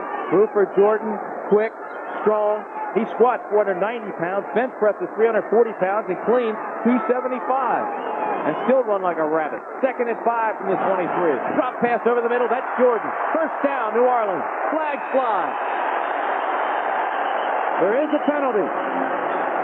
And Jordan is hurt. Mike McKibben came up, made the tackle, and I think he also grabbed the face mask. Who is the first man to the injured player? Head coach Dick Corey. When you talk about Dick Corey, last year's Coach of the Year, and part of the success is getting so much out of an ordinary talent is the fact that he's so emotional and shows genuine warmth toward his players. Now keep your eye on number 24, Buford Jordan. He's on the left, circling out of the backfield. And linebacker Mike McKibben, number 53, comes up right there. Now watch, he twists the helmet around. He gets the face mask and then twists it. That hurt. First down. Did you see that? I saw it. I didn't like it. You would have never done anything like that when you were playing linebacker for Maryland, would you? Roverback. I could have been the most penalized man in ACC history. I heard that about you. First and 10 from the 39-yard line. Buford Jordan is okay. Anthony Steele, Marcus Dupree, the split back. Now they take their tight end, flex him, give inside. Mike McKibben stops Marcus Dupree right now. Let's go downstairs to Jim Bergamo. All right, thank you, Tim. With me, Bruce Miller, who made the interception. Bruce, was it more of a bad pass by Carano, or was it good position on your part? Well, I saw the ball hanging. I couldn't really see what the receiver was, but I thought I was in pretty good position there. Do you think they're starting to work on you guys some more? Or are you getting some respect? Well, at first they were nickel and dime. They was hitting us for 10, maybe 5 yards at a time, but we got started over playing there and just respecting the deep ball like I did a while ago. I was assuming they was going deep about 4 minutes to go in the half, so I just played deep. All right, good luck to you, Bruce. All right, man. Well, Pittsburgh is nickel and dimed up for 7 points, and that's all New Orleans has been able to put on the board. We've got 2-minute warning here. It's the first half from the Superdome. People think I always take the train because I'm afraid of flying. Me, afraid? Nah. I take the train because it's the best way to enjoy light beer from Miller. Rolling through the Rockies and all across the Midwest, nice let's filling. And it tastes great coast to coast. That's why I take the train, not because I'm scared of anything. Hey, what happened to the Light beer from Miller. Everything you always wanted in a beer, and less. Maybe I am a little afraid of the dark.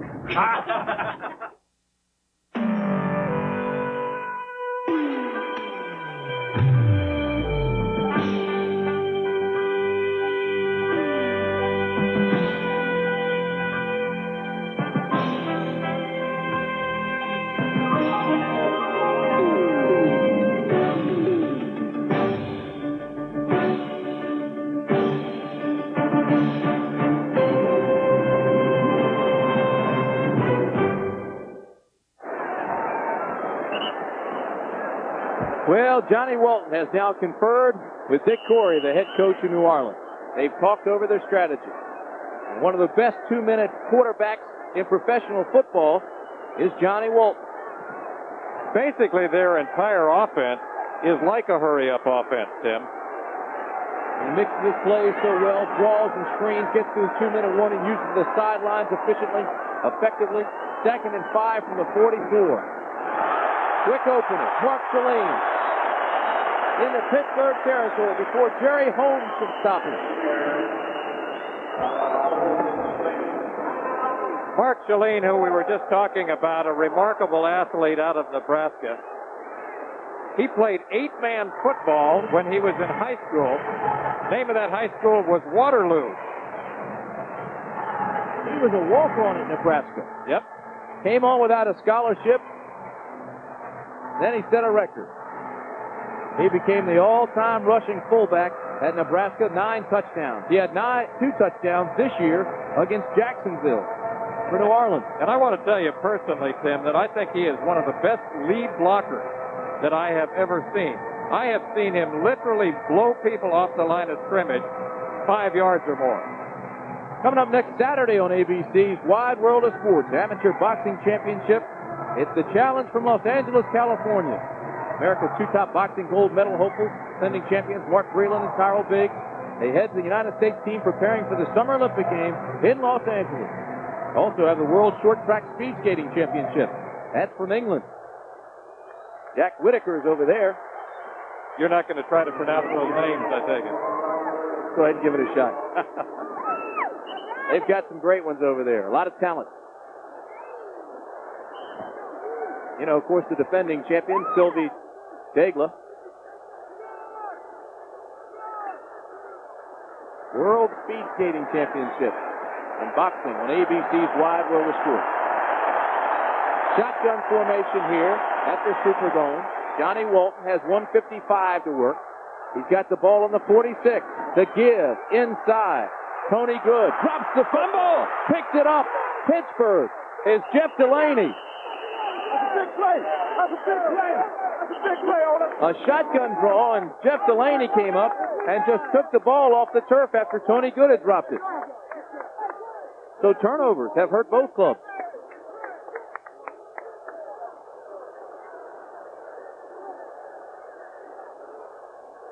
Just as Tim Brandt told you, this is a shotgun draw. I was mentioning how they use the draw play in so many situations. Watch.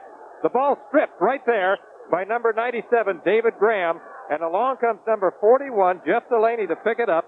And very opportune field position now, once again, for the Pittsburgh Maulers. And now it's Carano, who has 1:47 to work in the first half, 1st and 10 from the 40. Tie ball game, 7-7. Tim Brandt, Lee Grosscup with you. Carano drops, throws, has a man. It is complete to Flowers. Jackie Flowers out of Florida State. Jackie Flowers, who we've been talking about since the top of our show, has made a big difference for them in the last 2 weeks. And watch once again as he runs his favorite route on the right side. He is so disciplined with his pass cut, and Carano is perfect once again with his timing on the sideline cut. As you see him catching the ball there, these two were in camp together with the Dallas Cowboys in 1980. Jackie Flowers has catches in each of his 3 games, the last 3 games here with Pittsburgh. Not much running room on the left side. Pittsburgh will now have to go back to the drawing board. Walter Holman was the ball carrier, and the clock is down to 1:20. So Carano will now take time out and talk things over with his head coach, Joe Pendry. They'll try to devise a scheme to get on the board before half.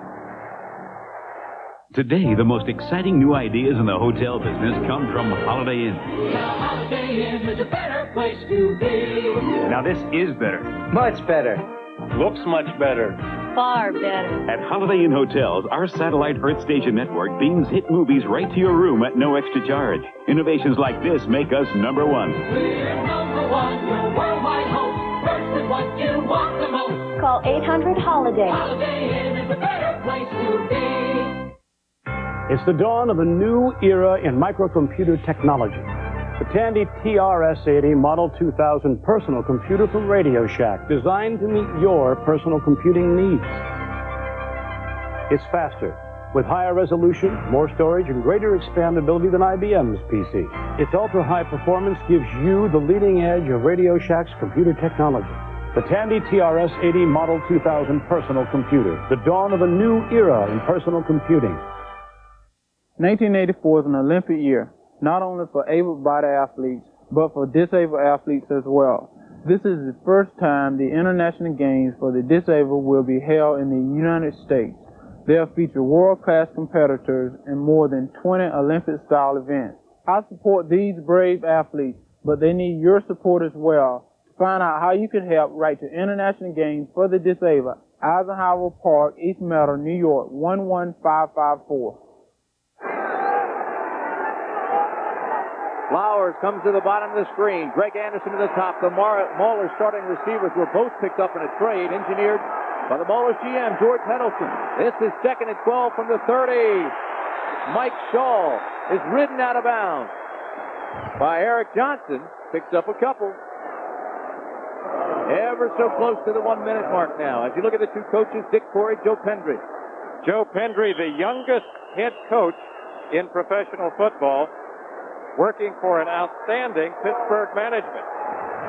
36 years old, trying to transform a team that did not even exist a year ago. Edward DeBartolo, Paul Martha, George Heddleson, key people in the front office of the Pittsburgh Maulers, who assembled this fine organization. Dick Corey, you mentioned earlier, the coach of the year in the USFL in 1983. I mentioned that he coached high school in California. His record there was 96-9-3. Joe Pendry, who you see there, a graduate of West Virginia, had his career as a player shortened by a spinal contusion. That turned out to be a blessing in disguise because he went on to be an assistant coach while he was still in college and then worked under some outstanding coaches at the college level. Last year got his chance in pro football. Don't forget, next Sunday, USFL action continues here on ABC. Check your local listings for the game and time in your area. Birmingham and Michigan will be one. The other will be announced early next week. Or early this week, rather.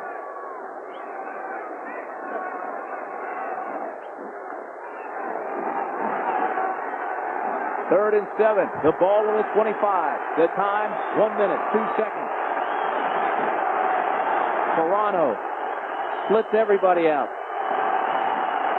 Drops a little pass to Rozier. Rozier stumbles and falls and goes down at the 30. Didn't pick up any yardage.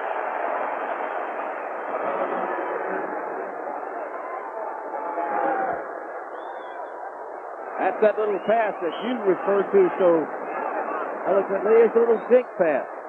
The dink and dunk routes, all of the underneath patterns, and that's really like a long handoff in a possession passing game.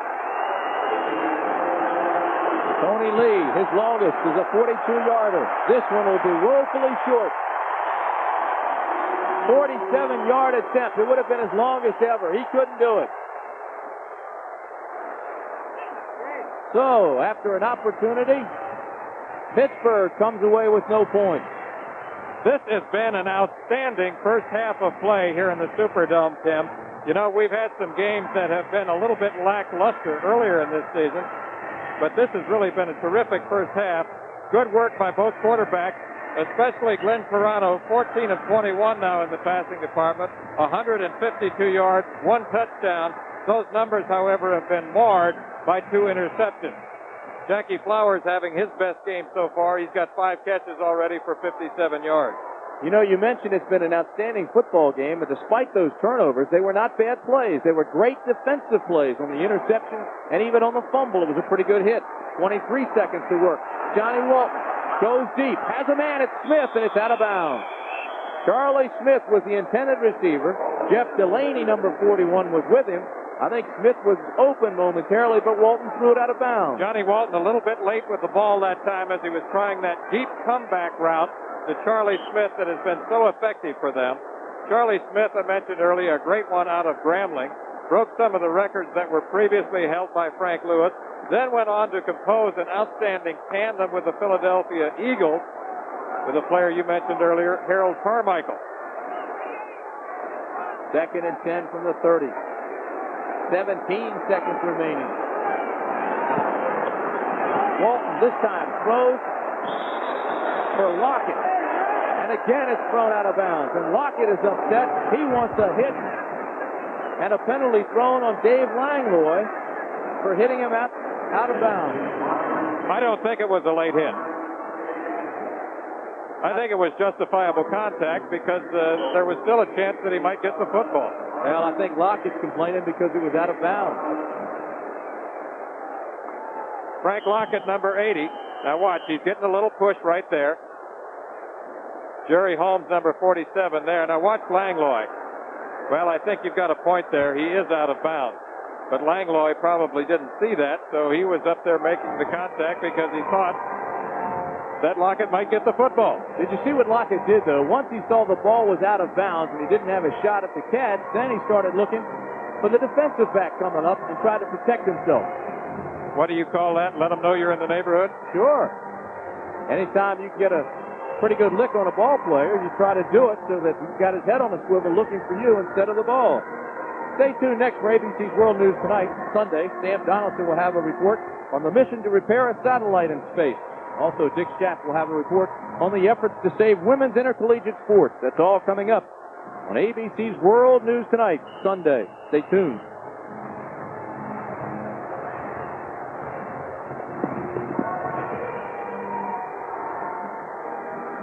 Well, what can you do in 13 seconds? We've seen some crazy things happen with this New Orleans team. Last year when they were in Boston, we saw Johnny Walton throw a pass that bounced off Charlie Smith in the end zone to Lockett for the touchdown. But it won't happen this time because the man who doesn't get sacked that often goes down in the grasp of Doug Holly, number 99. He was only sacked 6 times last year with Johnny Walton because of his quick release, but he goes down this time. That's the second sack of the year on Walton. Breaker quarterbacks all told were sacked only 8 times in 1983. Contrast that with the Oakland Invaders, where Fred Bassana was sacked 71 times at the other end of the spectrum. Well, you heard the gun. That's the end of the first half with our score. Breakers 7 to Maulers 7. We'll be back with today's halftime activities after this message and a word from our local station. Make it brand new, Napa. Make it Napa brand new. It's like turning back the miles on your car when you use quality Napa brand parts. So whether you do it yourself or have it done for you, make it Napa brand new. Right now, during Napa Car Care Days with quality Napa Auto Parts. It's almost like turning your car back to when it was new. Look for the Napa Car Care Days banner and... Make it brand new, Napa. Make it Napa brand new.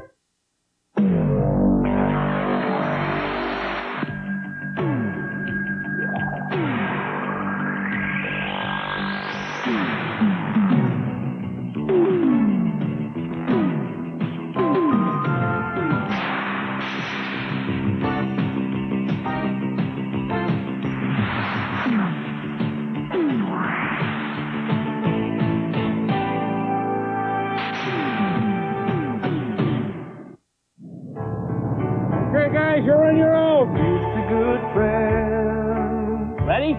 Ready as I'll ever be. Tonight is kind of special. Whoa! Last one down by the lower brow. Beer will pour. Must say something more somehow. So tell me, were you scared? No. Tonight. Me too. Better be going down. Someday, an all-new special catches you in the act. Can we trick you into taking it all off? Or joyriding with a bear? Chances are, people do the craziest things. Then, one man controls them. Every man wants them. And someone wants them dead. The Calendar Girl Murder. Tonight on ABC. Out here, a thunderstorm rolls in fast. Sometimes too fast.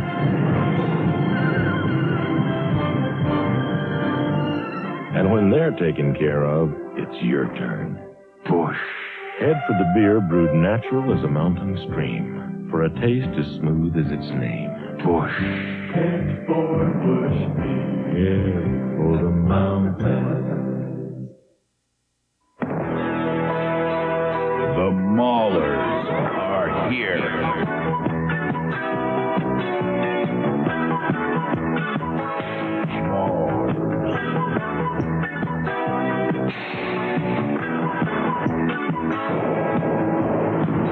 Sunday, the Maulers play Denver, and fans 12 and under get a T-shirt from Burger King. The Maulers are here. Stan Savran and Weekend Sports on Action News.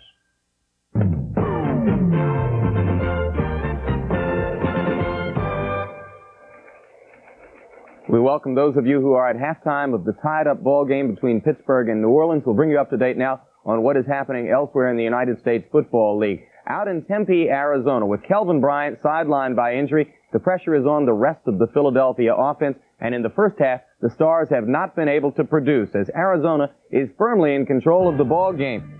The Wranglers scored early on a 1-yard run by Kevin Long, capping a 73-yard drive, keyed by a long pass from Landry to tight end Paul Ricker. Landry's having a hot first half. Later, he got a 10-yard touchdown pass to Trumaine Johnson to make it 14-0 Arizona. The Philadelphia cornerbacks, who play on artificial turf, having trouble on the wet, natural turf in Tempe. But later, Philadelphia got a touchdown as David Riley went in from 5 yards out after a holding call against cornerback Lupe Sanchez of Arizona. Dave Trout missed the extra point. That made it 14-6. Then Tim Spencer scored just seconds before halftime after a drive keyed by Spencer's running. And Arizona has a 21-6 lead at halftime over the Philly Stars, who are 5-1 and tied for the lead in the Atlantic Division with New Jersey. Now, New Jersey can move on top in the division if the Generals can defeat the Memphis Showboats today in the Meadowlands, and they are well on the way toward doing that right now. In the first quarter, the Generals got on the board first on this 9-yard touchdown pass from Brian Sight to Tom McConaughey, set up by a fumbled punt. 45-yard drive. But then Memphis came back to tie it. Watch the terrific scrambling by Walter Lewis, the former Alabama quarterback, who found Jairo Penaranda in the corner of the end zone with the touchdown pass that tied it up at 7-7. That was Penaranda right on the back line. Then, in the second quarter, the Generals came back to take the lead again, however. This touchdown pass from Sipe to Clarence Collins right down the middle followed the Penaranda touchdown and put New Jersey back on top in the ball game 14-7. In the first half, Sipe was 6 of 7 for 86 yards and 2 TDs. Now in the third quarter, the Generals have extended the lead, Sipe hitting Jeff Speck with this deflected touchdown pass. Speck went on in from 60 yards out to make it 21-7. New Jersey with 11 minutes and 35 seconds remaining in the third quarter. The Generals, after having some trouble with Memphis in the first half, seemingly in control of that ball game. When we come back, a story on the unorthodox coaching methods and so far the highly effective ones of the new coach of the Denver Gold, Craig Morton. We'll be back. To the millions who use paint remover on varnished furniture, I have some advice. Stop immediately. But I've always used it. Use Formby's furniture refinisher. Some paint removers raise the grain and strip the wood's beauty, and it's hard work. Formby's easily dissolves old varnish, lacquer, and shellac. No sanding, no scraping. With Formby's furniture refinisher, the wood's beauty actually reappears. Homer Formby. No one knows wood as good. Get started now with a $1.50 rebate on specially marked Formby kits. Chicken's here. Oh, you went there. Ooh. No, we deserve something better. Yeah, you do. You've got a right. I've got a right? The chicken done right. The taste it says with just one bite. It's the one and only Kentucky Fried Chicken. We got a right to chicken done right. Nobody does chicken like we do with the Colonel's secret blend of 11 herbs and spices.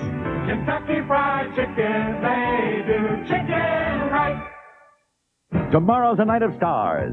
First, Barbara Walters visits with 3 of America's most talked about women, Jane Fonda, Christy Brinkley, and Joan Collins. I basically like men. And the stars continue to shine for Oscar as Hollywood comes alive with all its dreams, passions, and triumphs. The 56th Annual Academy Awards live, hosted by Johnny Carson. Tomorrow's a night of stars. The Barbara Walters special, followed by the 56th Annual Academy Awards, all starting at 8/7 Central. A year ago, the Denver Gold were a part of the USFL's middle class. Nameless, faceless, their only celebrity former Bronco coach Red Miller, who was fired midway through a 7-11 season. Ironically, Miller's successor was his former Bronco quarterback, Craig Morton, who began the steps which led to this year's complete turnaround. Craig Morton never expected to become a head coach. He admits he would never have paid the dues most men pay through years of assistant coaching. I was excited when this opportunity came up that they did offer me the job. It was something that I really jumped on, and I wanted to see what I could do about it because spending all that time with different coaches, and they taught me a lot of football, but they also taught me a lot of things about the way I did not want to treat people. And so to be able to do it my way, I wanted to take the chance and try to do it. What was it about the standard organizational style of football coaches that didn't appeal to you? I just never thought that all the meetings and all the idle time that coaches demand players to spend around the complex just because their mind had to be fixed on football the whole day. I hated that so severely. They'd have to go at 8:30 every morning, not get home till 6 or 7 at night, and only maybe be productive 4 hours of the day. It just seemed to be ridiculous to make people do that. A visit with the Gold proves Morton practices what he preaches. Workouts are brief. The head coach observes from the sidelines while his assistants control the work. In fact, the players spend almost as much time relaxing with each other as in chalk talk or pads. The weekly Thursday afternoon picnic, one of several vehicles for bringing the team together. And when the Gold suffered its only 1984 loss to Michigan, Morton took advantage of the opportunity to remind all those around him of the relative unimportance of football. Just had enough. I said, hey, listen, nobody died in my family. I didn't see any serious accidents. Somebody reported to me that somebody in my family or one of my friends are hurt. It's just a football game. Now and that's how it's just a football game. People put so much importance because it's football that it's almost like God. And if you don't work 40 hours a day if it's possible, but some guys do work 40 hours in a 24-hour period, that you're wrong and that it's more than what I believe it is. It's just still a game. And when you lose perspective of that and it becomes more important in life, then I think you've really lost what the whole game's about. But keeping the game in perspective does not rule out the free and uninhibited expression of emotion. Morton sees football as a demonstrative, emotional game, and the USFL as a fresh alternative to the NFL world he left behind.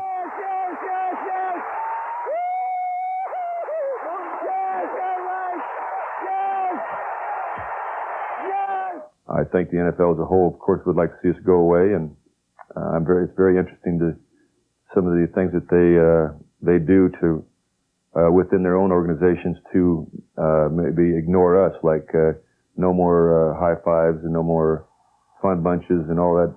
I mean, what a ridiculous thing to have to do to football, that you have to make rules to govern how men act on a football field. If they can't get excited about doing something, then why even play the game? Because you have to have some emotional relief. Whether you do something bad or good, it's got to be something. But to spend your actual days working out ways where you can eliminate the excitement of the game is just ridiculous. And I think that it's important that they know we're around. And I'm not going to say I think that we're strong enough that we're going to remain. It's a sign of strength when a man bucks the conformist world of coaching to bring his 4-year-old son to the sidelines. Is there another pro football team whose atmosphere matches this one? Senator Tom Davis says there's just one. Oh, that's real easy. The Oakland Raiders. Or they used to be Oakland Raiders. When I was drafted by them in 1978, and that was exactly the same organization they had. It was more of a concept of winning on the field and less contact with you off the field. Your private life is your private life, which is kind of the way Craig runs things. Tomorrow night, Morton and the Gold will be hosting Steve Young's L.A. Express. On paper, the Express have more talent, more identity, but that is nothing new to the Gold, who will be trying to preserve a 2-game lead in the Pacific Division.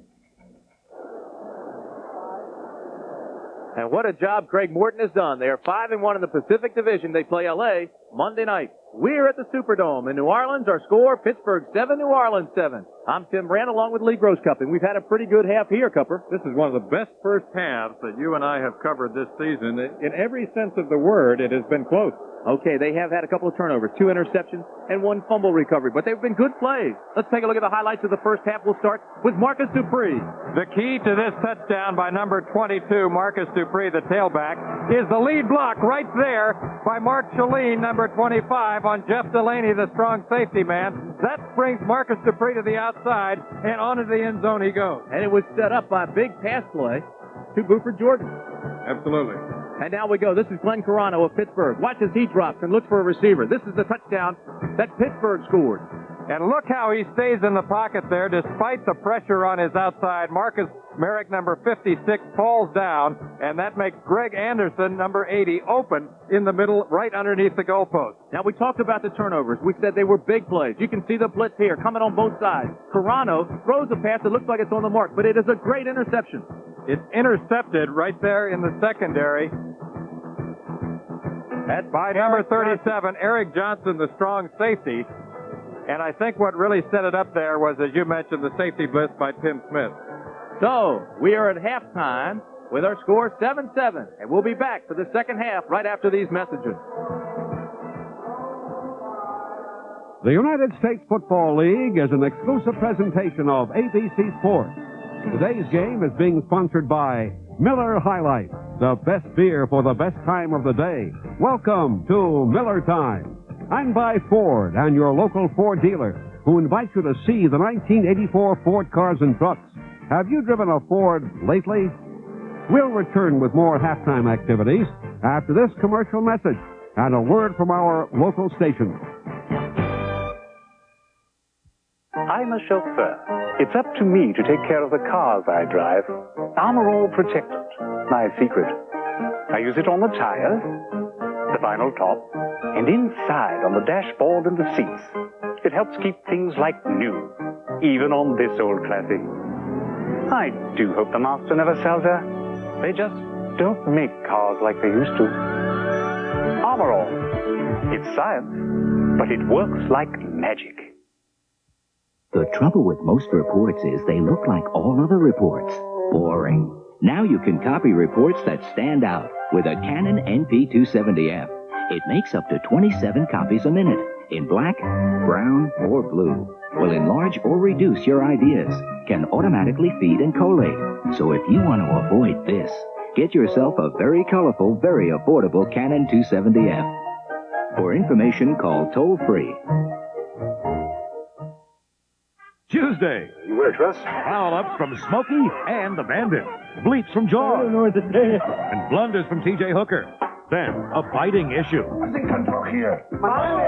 Man versus woman on A.K.A. Pablo. Tuesday.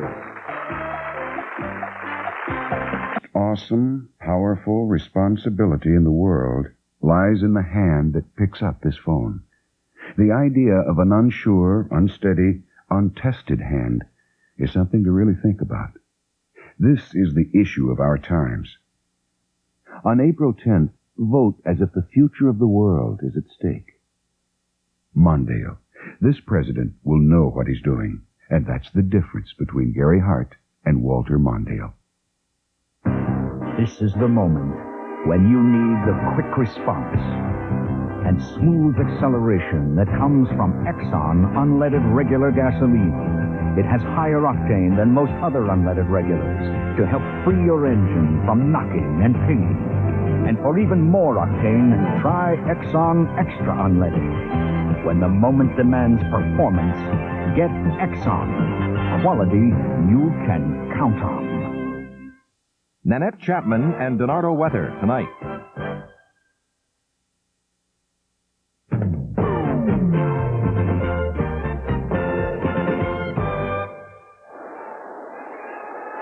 Pittsburgh 7, New Orleans 7. We're about to start the second half on the Superdome in New Orleans. And a couple of things that we ought to mention as you look at the first half stats. After catching 9 passes against Jacksonville for a record 225 yards, Frank Lockett has only 1 catch in the last 3 halves. I think that's revealing, as are these numbers. We talked about how the game has been close in every sense of the word, Tim.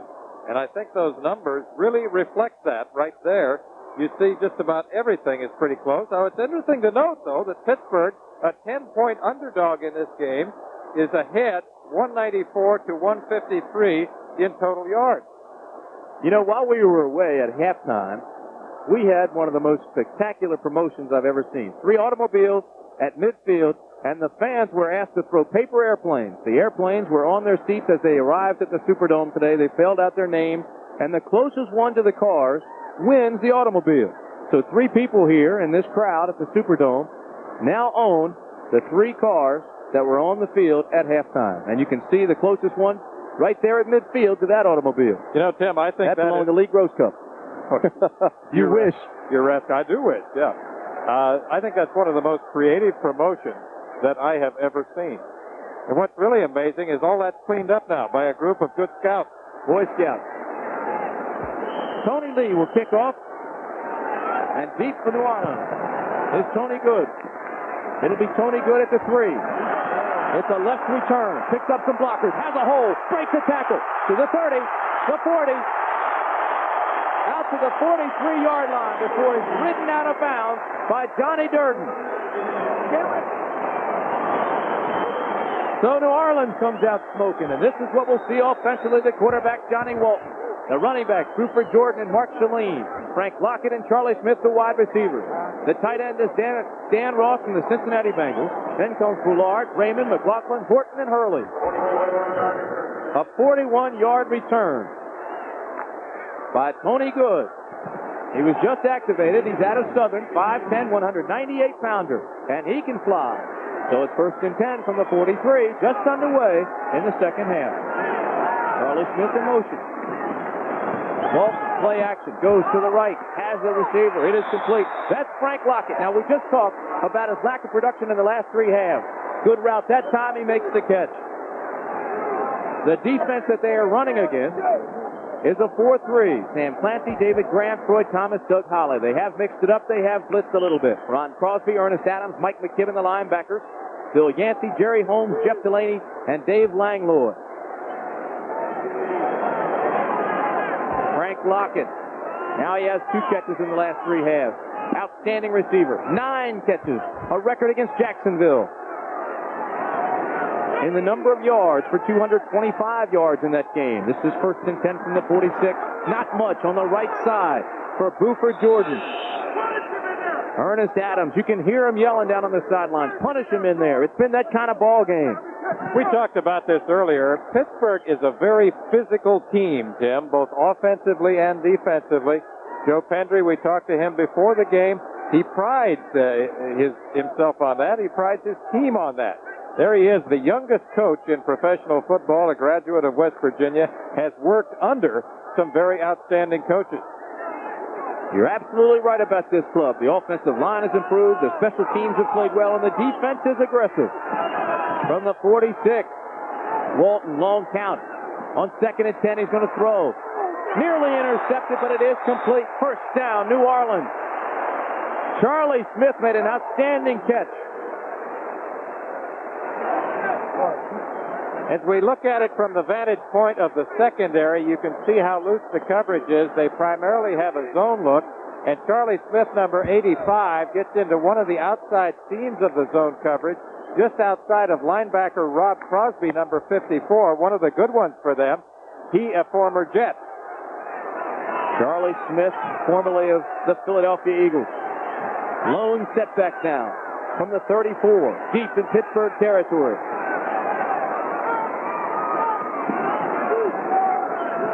This is Mark Shalene, left side, bangs his way out for a couple of tough yards. Mike McKibben, the linebacker, Troy Thomas, and Doug Holly surrounded him there and take him down. Mike McKibben, Kent State, 10 solo tackles versus Washington. MAC conference. They will hit you in that conference. Very consistent player, played with the Jets in the National Football League. Received here in the expansion draft from New Jersey. Nickel back now situation. Larry Friday comes in for Pittsburgh on 2nd and 7. Johnny Walton. Flags fly, interference. It's called on Jeff Delaney, 41. He was all over Charlie Smith. The referee and the back judge missed the call in the first half that should have been interference. They're on top of this one. Charlie Smith, number 85, lines up in the slot this time. He's running a curl-in route. Jeff Delaney, number 41, is literally all over him. He's all over him too much. He's all over him too soon.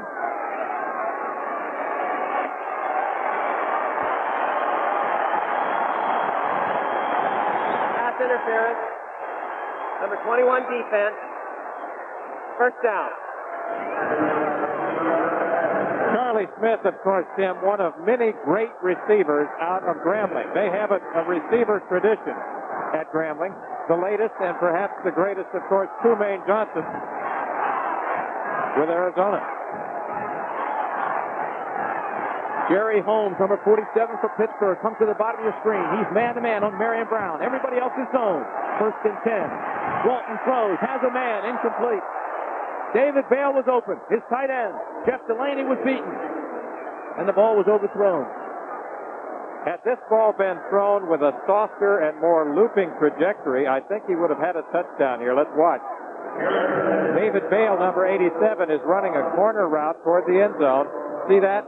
Had he looped that ball a little bit more, thrown it a little bit softer, he had Jeff Delaney, number 41, beaten by about a step and a half. Johnny Walton now 10 for 17, 127 yards. Charlie Smith flexes out. Now Bale goes back to tight end. He's at little flex. Smith in motion. This is 2nd and 10 from the 16 for Walton. Knocked down. Big play by Sam Clancy, the defensive end. He's 6'7", 260 pounds, and tough to throw over. He's out of Pittsburgh. He's quite a story, too, because he was a basketball player for 4 years at Pittsburgh. He played both football and basketball in high school, but for 4 years he played no football at Pittsburgh. He was a dominating basketball player at Pittsburgh, and right now he leads the team in both tackles with 43 and sacks with 4. He's 6'7", 260. He's a horse. Sam Clancy led Pitt in career rebounds. It was Jackie Sherrill who alerted Seattle that he could play football. 3rd and 10 from the 16 for Walton. The fake to Shalene. Double pump, reload, and throws it out of bounds, says Walton. It was intended for Charlie Smith.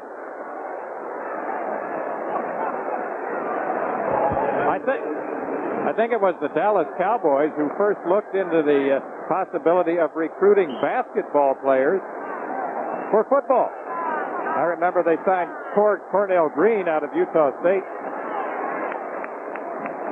Tim Mazzetti, number 5, comes on to attempt the field goal. He is 7 of 8 this year. His longest, 40 yards. This will be a 33-yarder. It's long enough, and it's good. So Tim Mazzetti gives the New Orleans Breakers the lead with 12:09 remaining in the third quarter. There's your score, 10-7 Breakers. Discover a space vehicle unlike any you've ever seen before. With an advanced new form of Earth travel, Chevrolet Celebrity Wagon. Never before has a front drive wagon touched down with this much inner space, enough for up to 8 people. Celebrity. No other front drive wagon gives you more space at a price this low. Chevrolet. And you. So this is the new log cabin. Thanks for giving me a hand. Hey, what are friends for? Here's to good friends. Tonight's kind of special. Try it this way. The beer we'll pour says something more somehow. Looks like we're about done, huh? Not yet, you're not. Tonight. Not a bad day's work. Next weekend, we put in the pool. Let it be low and brown. Knockout artist Mark Freeland and super heavyweight Tyrell Biggs defend their titles in the World Amateur Boxing Championship Challenge. Plus a dynamic pack-style speed skating competition on ABC's Wide World of Sports Saturday. 8 plays, 41 yards. 2 minutes and 40 seconds. It took New Orleans after intermission to get on the board. That's the guy right there who put him there, Tim Mazzetti. So, Mazzetti is kicking off. William Miller is the deep man for Pittsburgh. It'll be Amos Lawrence who gets it at the 1. Looks for a hole. Can't find one, and he's nailed on the 17-yard line. Tim, let's study the form of Tim Mazzetti, and you can see why he was the most consistent kicker in the USFL in 1983 and why he has continued that way in 1984. 79 of 111 career field goals, over 75%. He has not missed an extra point in this league. He had a string of 10 straight field goals before missing a 47-yarder last week. He sat out the 1981-82 seasons after being cut from the Falcons.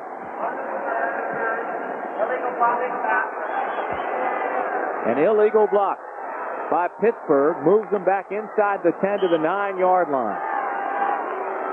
He was a kicking hero for the Falcons on Monday Night Football, circa the late 70s. That's Glenn Carano. The crowd of nearly 50,000 comes now to its feet. 1st and 10 from the 9. Play action. Carano with time. Drops it over the middle of the Rozier. Rozier out to the 15-yard line. Let's go downstairs now to Jim Bergamo, who's with Timmy Mazzetti.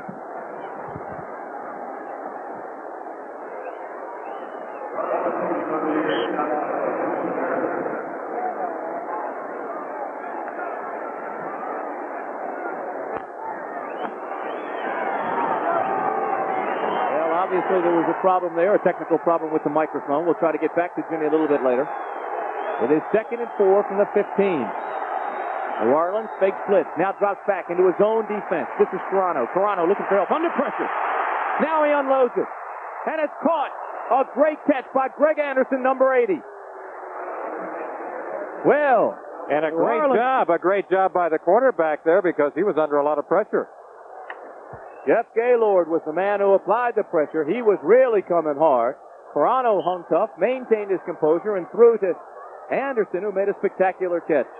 Let's set that offensive lineup for you. Glenn Carano is your quarterback. Rozier and Walter Holman your running backs. Jackie Flowers, Greg Anderson are your wideouts. The tight end is Mike Shaw, Maggs, Corbin, Boreal, and Lukens and Dubiago. Your offensive line. It is 1st and 10 from the 22. Rozier bangs his way across the 25 to the 26 before Darrell Wilkinson meets him. Big number 75, Darrell Wilkinson. You see him along with Jeff Gaylord and Mike Robinson. Then Needham, Marcus Merrick, Williams, and Phillips round out your linebacking set. The defensive backs, Lindell Jones, Miller, Johnson, and Smith. Three newcomers in that defensive secondary. They are beat up back there, Tim. Badly beat up. Eric Johnson making his first start, Timmy Smith, Lindell Jones, and Bruce Miller. That's the secondary. Merrick, the linebacker, makes an audible call as he listens to Carano. Carano takes a three-step drop, now reloads and looks for help. Throws across the middle, and it's complete. Mike Shaw, the tight end, makes the catch and has the first down before Timmy Smith can come up and make the stop. Watch Glenn Carano here, because sometimes, Tim, he reminds me of Brian Sight. Now watch this. He just kind of has a good sense of where pressure is coming, and the way he releases the ball reminds me of Sight. Mike Shaw, number 87, on the receiving end of that, and Tim Smith, the fill-in safety man, their number 44, is the man who gets the hit. First and 10 from the 42, and Pittsburgh comes back with a big play. Again, Carano goes play action. Again, he goes over the middle, and Jackie Flowers makes a spectacular catch. Cuts across the grain to the 30, and he'll be run out of bounds on the 27-yard line by number 59, Ben Needham.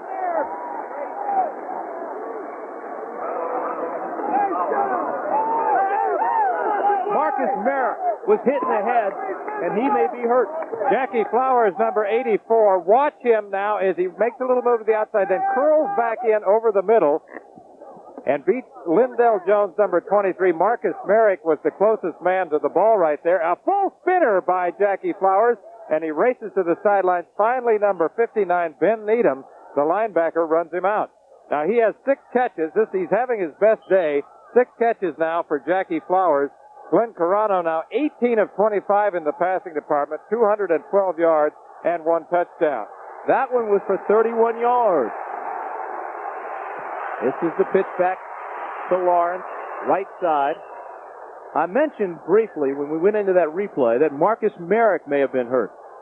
He took a pretty good lick to the head and was a little bit groggy, and he looked like a punch-drunk fighter. He almost fell down. The trainers helped him off, but he is okay, and he's coming back onto the field right now. He's a tough guy. 572 career tackles when he was at Ohio State, surpassing the old mark held by another former linebacker, Tom Cousineau. Cousineau had 569. Number 56, Marcus Merrick back in. 2nd and 5 from the 22. I formation. The give to Amos Lawrence. And oh my, is he tagged quickly at the line of scrimmage by number 75, Darrell Wilkerson, and Ray Phillips, 52, the linebacker. How do you do? That kind of tackle. Not a nice greeting, however. That's the perfect type of tackle, though.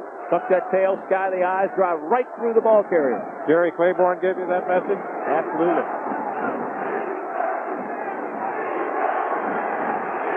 The crowd now calls for defense. 7:44 remaining in the third quarter. 3rd and 5 from the 22. William Miller, Walter Holman are the setbacks. Carano. Little dink pass over the middle of Walter Holman. Holman has a first down. Inside the 15. Timmy Smith, number 44, rides him out. Glenn Carano continuing with the dink and dunk routes and completing his 19th pass, this time to Walter Holman, his fullback, who just runs a little flat pattern. The ball is perfectly thrown, and he's sandwiched there along the sidelines by number 44, Tim Smith, and number 45, that is Garrett Chase. Walter Holman was the leading ball carrier his junior and senior years at West Virginia State. He averaged 6 yards a carry in college. The numbers on Carano. He's now faced with a 1st and 10. Pressure, the blitz. The pass intended for Flowers is overthrown. New Orleans came with the blitz and really put a lick on Glenn Carano. Tim Smith came again out of his safety position.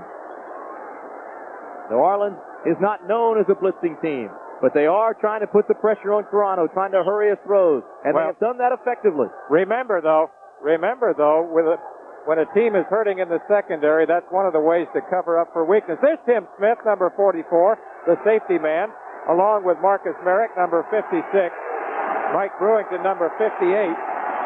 Pitch back to Rozier. Can't find a handle. Now he does. Left side. And he picks up a couple of quick yards. Bounces up. He is a tough running back.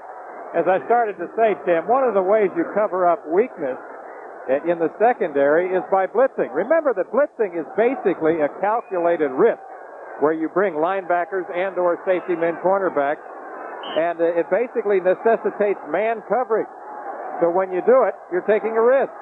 It's usually to cover up a weakness. And they're using it quite effectively, trying to stay in the face of the quarterback, Lynn Toronto. 3rd and 8. They have not been effective on third down conversion.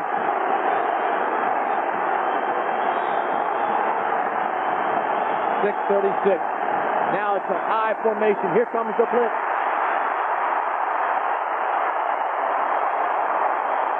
Once again, they come with a blitz. Rozier gets absolutely nothing. Gerald Bayless, number 60, came through cleanly. Surprising call on 3rd and 8. I don't understand that call at all. Look at the blitz here. Tim Smith coming. Marcus Merrick coming. Number 58 coming. You know, I inadvertently said I formation, and I was trying to think of the word blitz. That happens when you've been hitting the head too much. This is Tony Lee. There are the numbers on him.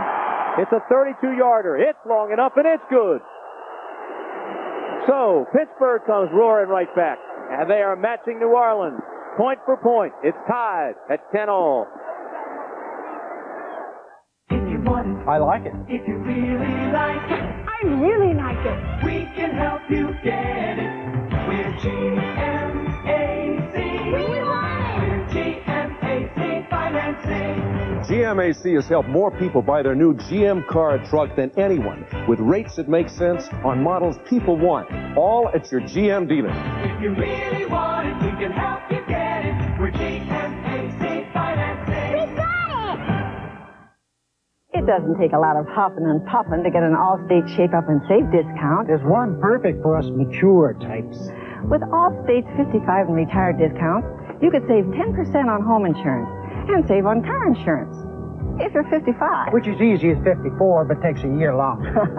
And if you're retired. Which means you don't work. I'll demonstrate. Shape up and save. It's a dirty job, but somebody's got to do it. You're in good hands with Allstate. Today you need an oil this good. You need Quaker State. When your engine's this new, you gotta protect your investment. You need an oil this good. When your engine's this old, it needs extra care. You need an oil this good. Small engines work so hard, they demand an oil this good. These motor oils are refined exclusively from Pennsylvania grade crude. Quaker State is so good it's America's best-selling motor oil. New cars, old cars, small cars. Today you need Quaker State. You need an oil this good.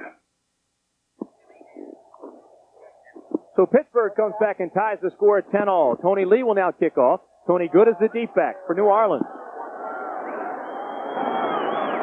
43,984 fans enjoying this one at the Superdome. It is Tony Good. Gets out to the 20, maybe to the 21. Good special team coverage there. Howard McAdoo makes the tackle. Sometimes McAdoo, sometimes McAdoo. That time McAdoo. McAdoo, McAdon't, McAdid. I like it. Right there. Good work. From the recesses of the mind of young Tim Brandt. Pittsburgh has been impressive, Cupper. Every time they get down, they come flying right back.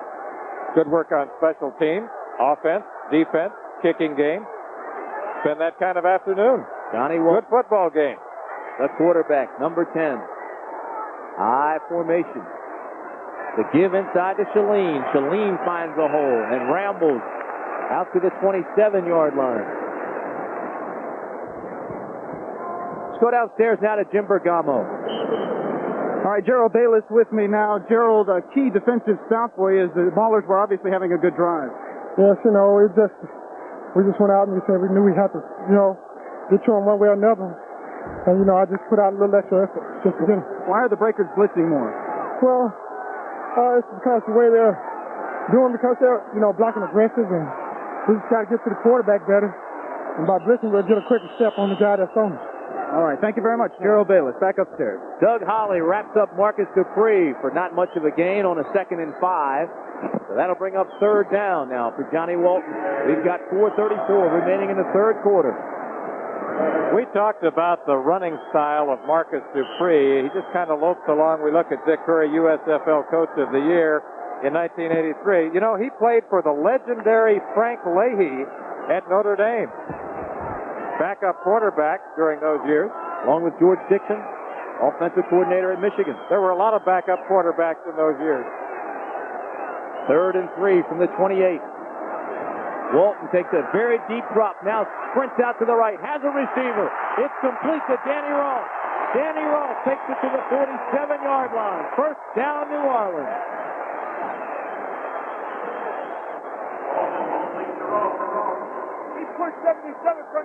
Dan Ross, the great tight end, over from the Cincinnati Bengals. Watch how disciplined he is on his routes as he runs toward the sidelines. He sees that the ball is thrown behind him. He turns back toward the football, makes a move back toward the center of the field, and a whole host of tackles led by number 54, Rob Crosby, the linebacker formerly with the New York Jets. 20 yards on that reception.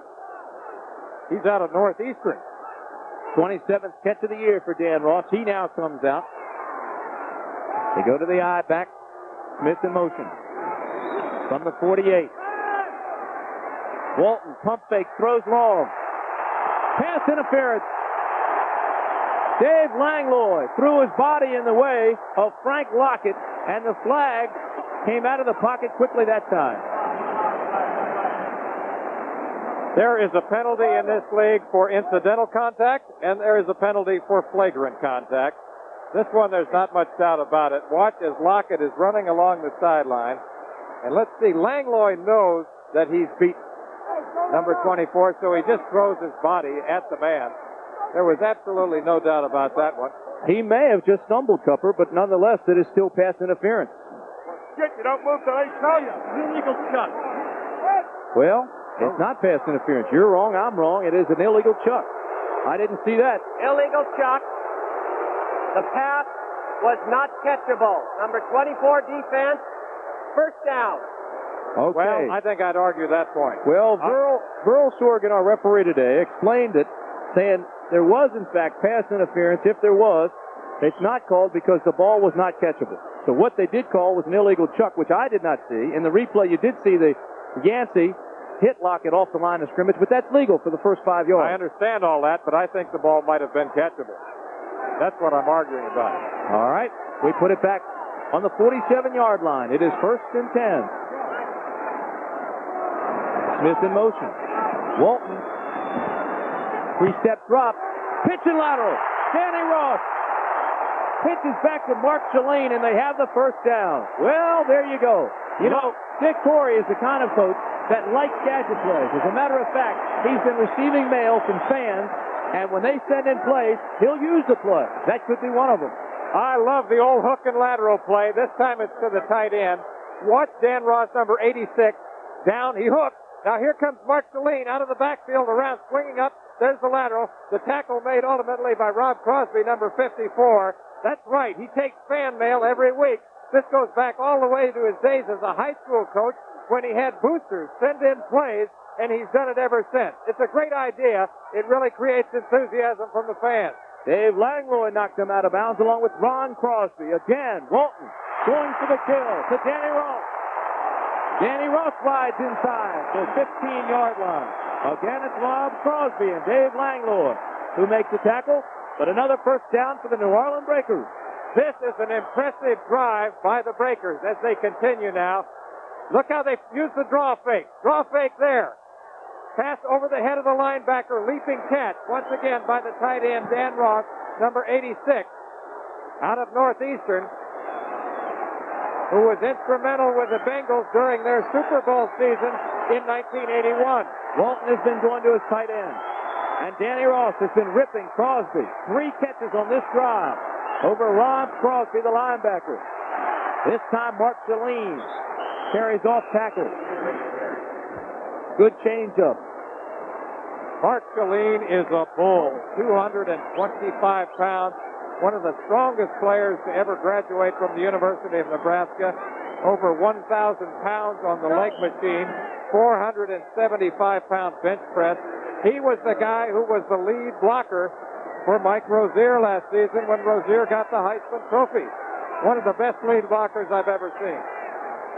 Saline was the fourth Nebraska player chosen in the draft, along with Rozier, Fryer, and Scott Reardon. 2nd and 6. The ball now on the 10. Left side is Saline. Picks up maybe 1, possibly 2. Last year, you'll remember, when they were the Boston Breakers, Nebraska was one of their territorial schools. And so they really have a Cornhusker connection. 7 Cornhuskers all told on their roster. Let's go, Husker!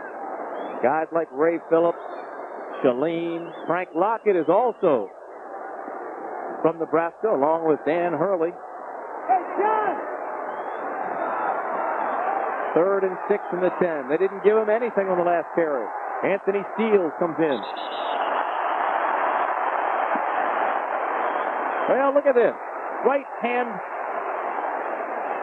of the screen. It's Langlois and Mike McLaughlin pushing back and forth, having words. It's been that kind of game. Both clubs are playing with a great deal of intensity. Start, number 67, offense. Holmes and Lockett have really been going after it. Look at this altercation right here. Boy, they're down there stretching and clawing. I'm telling you. Look at this. Keep in mind now, Holmes plays a lot of man-to-man, while the rest of the defensive secondary plays zone. He's that talented, and he's been giving Frank Lockett a workout. You see the time remaining in the 3rd quarter. The down is 3rd and 11. The situation and the scheme, shotgun formation for Walton. Walton throws across the middle, complete, touchdown New Orleans! Marion Brown makes a spectacular catch at the goal line. Dick Torrey celebrates, the crowd celebrates, and the Breakers are back on the board.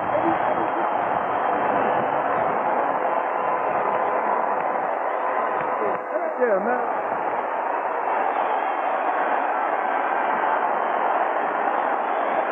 This is vintage Johnny Walton as he throws from the shotgun. He's looking for his wide receiver, Marion Brown, number 82, who's running a curl-in route right there. And look at that as he makes a leaping catch in the end zone. The extra point attempt is good. And it's 17-10. The Breakers. Marion Brown, first touchdown catch. And a 7-point lead. I am convinced that we can build a personal computer that Compact Computer was born in a coffee shop. 3 men with an idea for a personal computer that would simply work better. It should run thousands of programs. Be rugged, powerful, as well as portable. I got it. Maybe even a hard disk. I've got an idea that just might let us do that. The next year, Compaq became the most successful new company in the history of American business because they were right. How about some coffee? It simply works better. Compaq.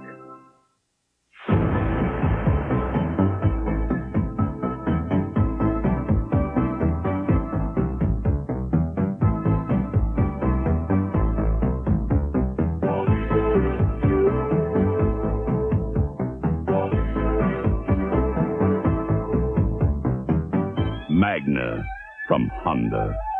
Own one, and you own the road.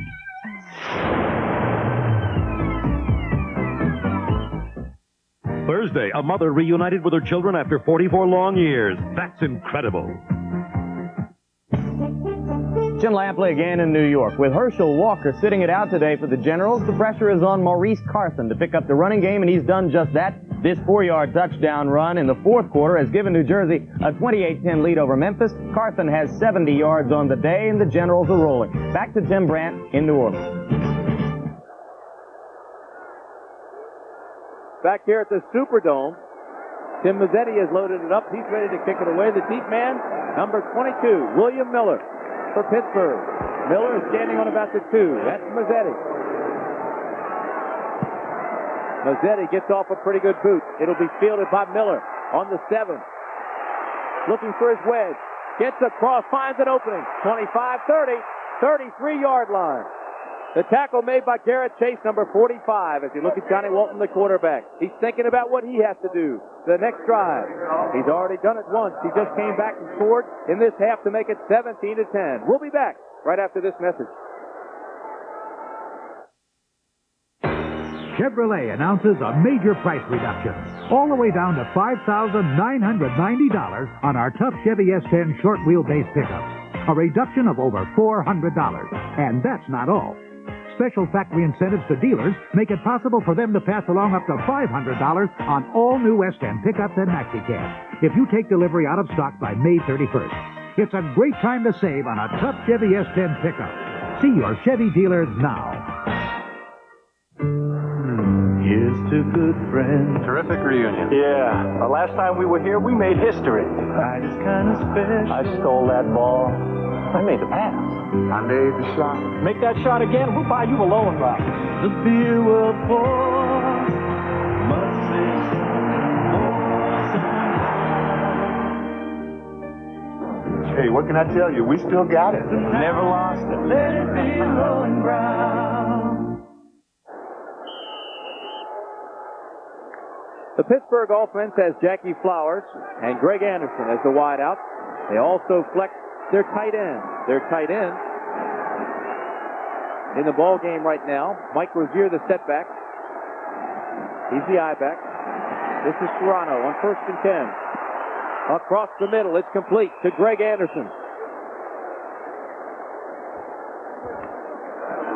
You know, I was looking for the tight end, Cupper. I didn't see a tight end in the ball game that time. I think they went to 3 wideouts. 3 wide receiver offense. Mike Shaw is the tight end. United States Football League, Pittsburgh Maulers, New Orleans Breakers continue after this message and a word from our local station.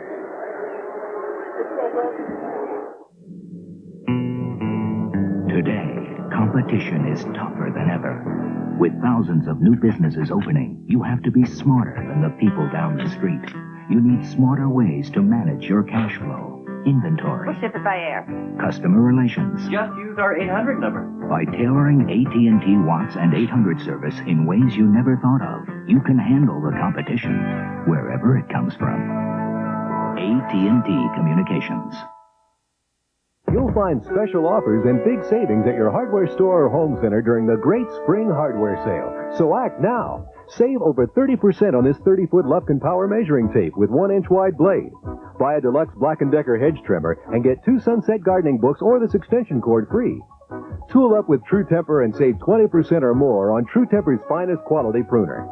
Look for the savings in these magazines and at participating hardware stores and home centers during the great spring hardware sale. Tuesday, Jack plays a woman. Grandma Tipper. To win a fortune. Three's Company. Then a Hollywood party John Travolta is a star. has the girls shaping up. You're thinking fun. Tuesday, all starting at 9, 8 Central and Mountain. The weather's closing in. The road's getting worse. That's when you want the performance of Exxon unleaded regular gasoline. Higher in octane than most other unleaded regulars to help silence knocks and pings and give you the performance you need. For still higher octane, try Exxon Extra Unleaded. When you want performance, you want Exxon. Quality you can count on. Nothing like this ever happened to your lawn before. Scott's announces the Turf Builder fertilizer just got better. Now it gives you even healthier growth. And remarkably, Scott's can sell new Turf Builder for less. When Turf Builder gets better and it costs less, that's a breakthrough. New Turf Builder from Scott. Now you can pay less for the #1 selling fertilizer on Earth. Stan Savran and Weekend Sports on Action News.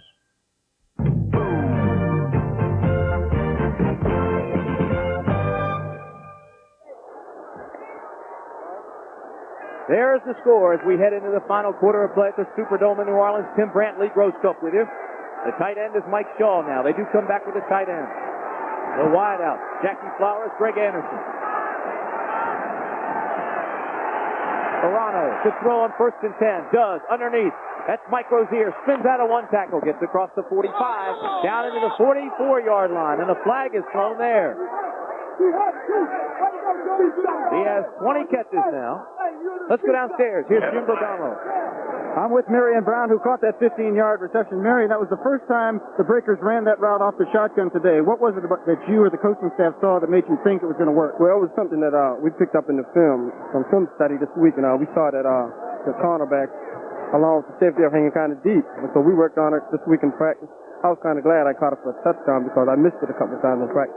Feels good to get your first touchdown. It does. Real nice. All right. Hope you have many more, Marion. Okay, back upstairs to Tim and Lee. Marion Brown is first touchdown as a pro.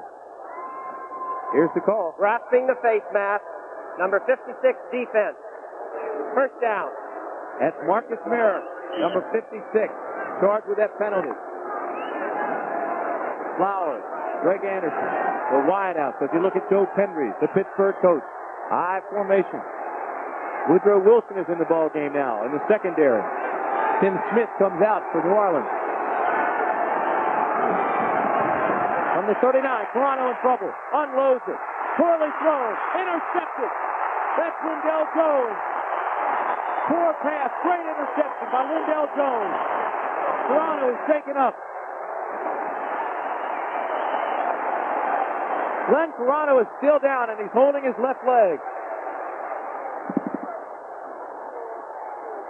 Tim, Glenn Carano, number 18, should have never thrown this pass. Look how he is under pressure here, applied by Marcus Merrick, number 56, and that ball is thrown to Greg Anderson, intercepted by Lindell Jones. A spectacular interception. Carano is still down. Our score, 17-10. Canon, the official 35mm camera of the 1984 Olympics, asks, how do you cover three very different athletes? With Jennifer Chandler, your imagination soars. Canon Zoom makes a range of shots. Sharp. Adrian Dantley's face says it all. Canon's telephoto makes close shots. Clear. Frank Shorter's endless miles. Canon's wide angle makes every inch crisp. Put a Canon on your Canon. Chevrolet, taking charge. Ever notice how many Chevy Chevettes you see on the road? That's because Chevette's basic design hasn't changed in 9 years. A design so easy to service, many people do it themselves. And so dependable, 97% ever built are still going strong.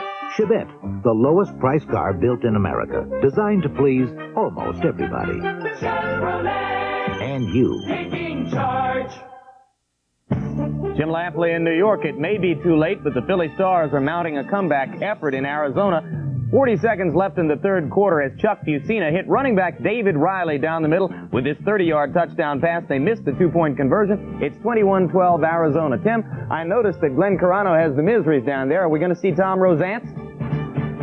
Rosance is warming up on the sideline right now, but we are happy to tell you that Carano has walked off the field. We were very concerned that it was a knee. He had arthroscopic surgery on that left leg in the off-season. However, you can see him now. He seems to be okay. He's walking around throwing the football. It was a poorly thrown pass, and it was intercepted. Now, Carano has a completion rate of 56%. As a matter of fact, prior to his third quarter interception last week, Carano had thrown 50 passes without an INT. This is Buford Jordan across the 30, the 40, 45, into Pittsburgh territory. Bill Yancey makes the tackle. Buford Jordan still going. Another gadget play, Tim. They faked the reverse. Buford Jordan faked the reverse and then sped around his right side. And we talked about this guy at the top of the show. Watch the fake reverse. Watch it right there. It looks like it's going to be the reverse to Frank Lockett. And turning up the field is number 24. Buford Jordan out of McNeese State, where he became the most prolific collegiate rusher in Louisiana history. Bill Yancey out of Fresno State, number 21, finally makes the tackle. A 43-yard gain for Buford Jordan, the Breakers' first draft choice. All-time rushing leader in the state of Louisiana collegiate history. First and 10 from the 44. Frank Lockett in motion. The give inside. Mark Shalene off left tackle, and he bangs out for 7 yards before Mike McKibben can pull him down. Big, big hole on that side of the line. Good opening here for fullback Mark Shalene on the left side, the left guard, and the left tackle right there. Both execute their blocks perfectly. That's Raymond and Bullard, number 65 and 72. It was just a fullback slant off the left side. Dick Curry there, signaling in plays. Sometimes the plays are sent in, sometimes they are flashed in. Dick Curry charts the plays himself. 2nd and 3. Inside handoff again to Shalene out of Nebraska. 3 touchdowns for Shalene this season.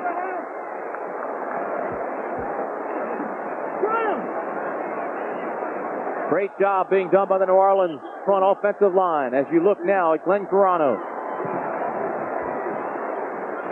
That offensive line led by Mike McLaughlin, Jerry Raymond, Lewis Bullard, Greg Horton, and Dan Hurley. Dick Torrey was yelling, hurry up. Now he calls timeout. There's something that he doesn't like, and he wants to correct it. We've got 12:43 remaining in the ball game. The Breakers still lead 17-10, but they're threatening again.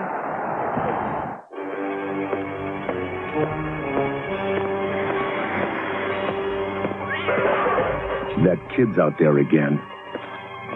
But he's not alone. He's got a dream with him. And every night after work, he chases that dream. The one that says, someday, you're going to watch him run 400 meters faster than any other man in the summer games. And in the past, it probably would have been just a dream. But we have an Olympic training center now in Colorado Springs. And he can go there and learn how to run faster than he's ever run before. So maybe he'll become as good as he believes he can be. And maybe one summer day, when you're watching the 84 games, you just might say, that kid's out there again. This American Dream was brought to you by Miller High Life, the sponsor of the U.S. Olympic Training Center. Knockout artist Mark Freeland and super heavyweight Tyrell Biggs defend their titles in the World Amateur Boxing Championship Challenge. Plus a dynamic pack-style speed skating competition on ABC's Wide World of Sport, Saturday.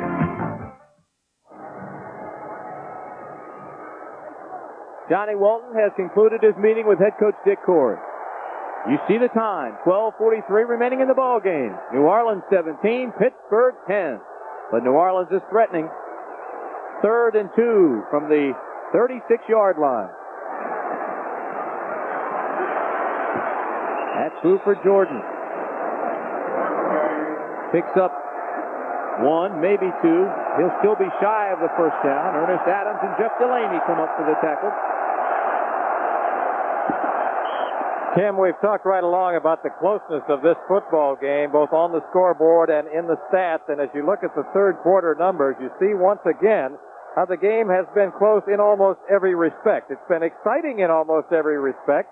We've had big plays on offense, big plays on defense. Special teams have been effective. And we've seen some cute gadget plays, just as we said we might, from the New Orleans Breakers. This is a big fourth down play at 4th and 2 from the 36. David Bale, Dan Ross come in, and there's timeout, New Orleans. Well, Frank Lockett came out, and they put in 2 tight ends, and they were going to gamble on 4th and 2. Whether they still decide to go for it, we're not quite sure. Timeout, New Orleans. They'll talk it over. Chevrolet announces a major price reduction, all the way down to $5,990 on our tough Chevy S10 short wheelbase pickups. A reduction of over $400. And that's not all. Special factory incentives to dealers make it possible for them to pass along up to $500 on all new S10 pickups and MaxiCabs if you take delivery out of stock by May 31st. It's a great time to save on a tough Chevy S10 pickup. See your Chevy dealers now. I don't like your face. Shaving irritates it. I need Ice Blue Aqua Velva. It turns red-hot razor burn to cool comfort, smooths your face. Smells great, too. There's something about an Ice Blue Aqua Velva man. Look at your hair. You need an Ace comb. Watch how an Ace hard rubber comb with rounded teeth glides smoothly and gently, while a plastic comb grabs and snags. Your hair looks terrific. No comb cares like an ace. 1984 is an Olympic year, not only for able-bodied athletes, but for disabled athletes as well. This is the first time the International Games for the Disabled will be held in the United States. They'll feature world-class competitors in more than 20 Olympic-style events. I support these brave athletes, but they need your support as well. To find out how you can help, write to International Games for the Disabled, Eisenhower Park, East Meadow, New York, 11554. The Breakers have talked things over on the sidelines. They have decided once again to come out, load up, and go for the first down on 4th and 2 from the 36. Two tight ends. An extra lineman. And this is Buford Jordan, and he's not going to make it. Jeff Delaney came up, number 41, and made an outstanding tackle on Buford Jordan to stop the first down attempt. Oh, my, that's a big play, Cupper. Jeff Delaney, number 41, who had a great career at Pittsburgh, makes a crucial tackle right here on number 24, tailback Buford Jordan. You know, that's a clinic on open field tackling right there. Beautiful play. Glenn Carano, we're happy to say, has returned to action for the Pittsburgh Maulers. Glenn Carano had been hurt. He left the field under his own power. He's on the field now. 1st and 10 from the 37. Throws. Flowers, complete. First down. Well, every one of Flowers' 17 receptions for Pittsburgh have either been for a touchdown or a first down. He is extremely productive. That is reception number 7 for Jackie Flowers. And again, it's the sideline cut, which has been far and away his most effective route. The man who gets the hit along the sidelines is number 23, Lindell Jones. They were teammates last year for the Arizona Wranglers. That's quite a streak. Every time you make a catch, it's for a touchdown or a first down. Not bad. On the 49-yard line, everybody split wide. One setback is Rozier. The swing pass to Rozier. Midfield. Good pursuit by the New Orleans defense that time. He was surrounded. Pickup of 2. Ray Phillips and Mike Brewington come up and make the stop. Here is what Pittsburgh has done on their last 5 possessions. They have turned it over 3 of 5 times. You know, in the turnover takeaway statistic, they came into the game +4. New Orleans was -2. It's going to hurt them. That's going to hurt that stat. But you know, coming into this ball game, Carano has thrown 154 passes and been intercepted only 5 times. 2nd and 8 from the 49. Carano under pressure. Now he throws. Has a receiver complete. First down to Mike Shaw, the tight end.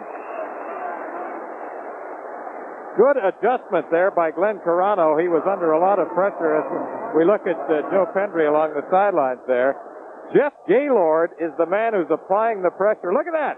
Good escape dimension by Carano as he steps to the left, slides forward in the pocket, finds Mike Shaw, his tight end, number 87, in the seam there. Well, I tell you, he really fired that ball, too, like a frozen rope. 1st and 10, ball on the 34, 10 minutes, 13 seconds remaining in the ball game. 7-point breaker lead. Jackie Flowers, another first down, his 18th catch, and the streak is still alive. Marcus Merrick, 56, comes up and makes the tackle.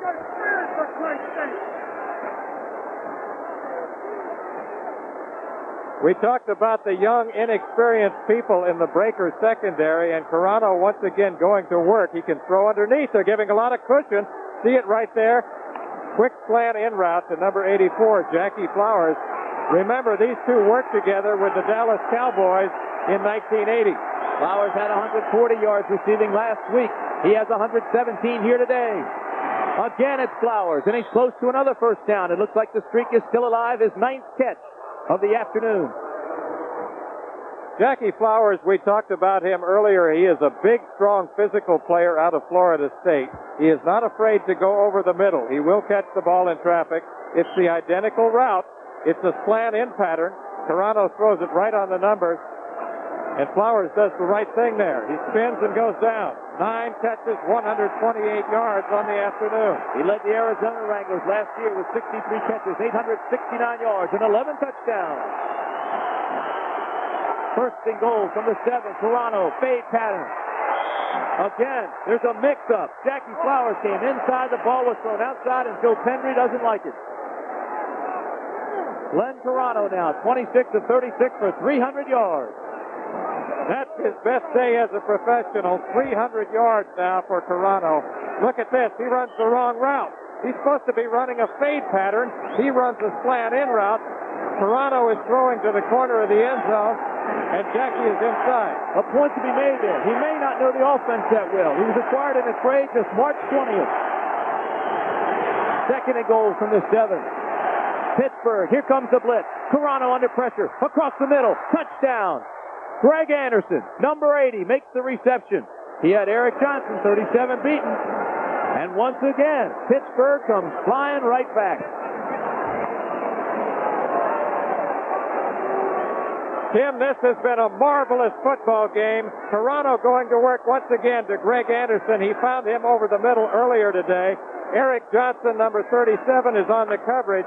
Anderson gets a step ahead of him, and that ball had to be thrown perfectly. It was. And Toronto now has 2 touchdown passes. Tony Lee on to attempt the all-important extra point with 8:44 left in the ball game. Somebody jumped. There is a flag. Looked like it was Darrell Wilkerson, 75, who came across the line for New Orleans.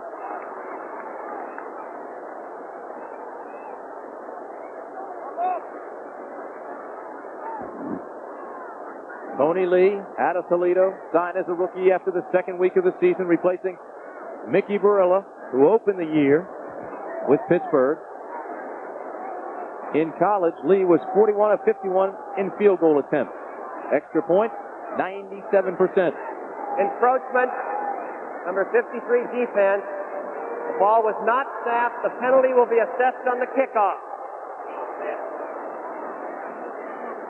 It was called on Mike McLaughlin.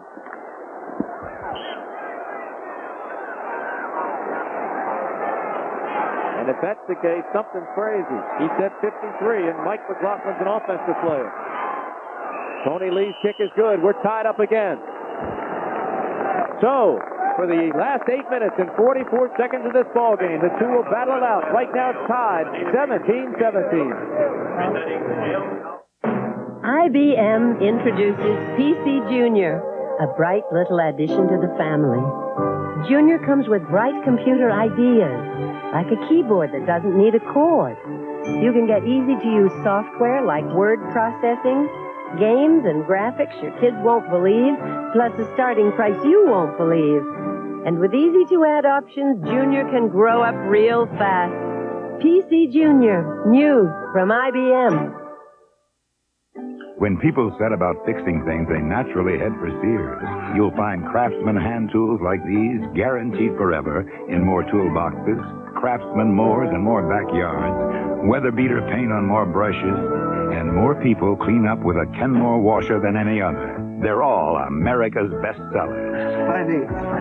That's a recommendation you can trust from a few million of your neighbors. There's more for your life at Sears. The United States Football League is an exclusive presentation of ABC Sports.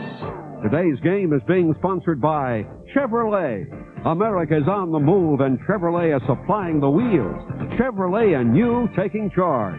And by Canon, proud to be the world's leader in 35mm photography and the official 35mm camera of the 1984 Olympics.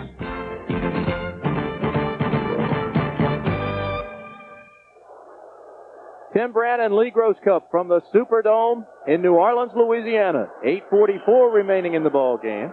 Pittsburgh to kick off. It is Tony Lee, and he is kicking to Tony Good. Tony Good will never get it because the ball will go out of bounds on the 2. There will be a flag, and they'll mark it back.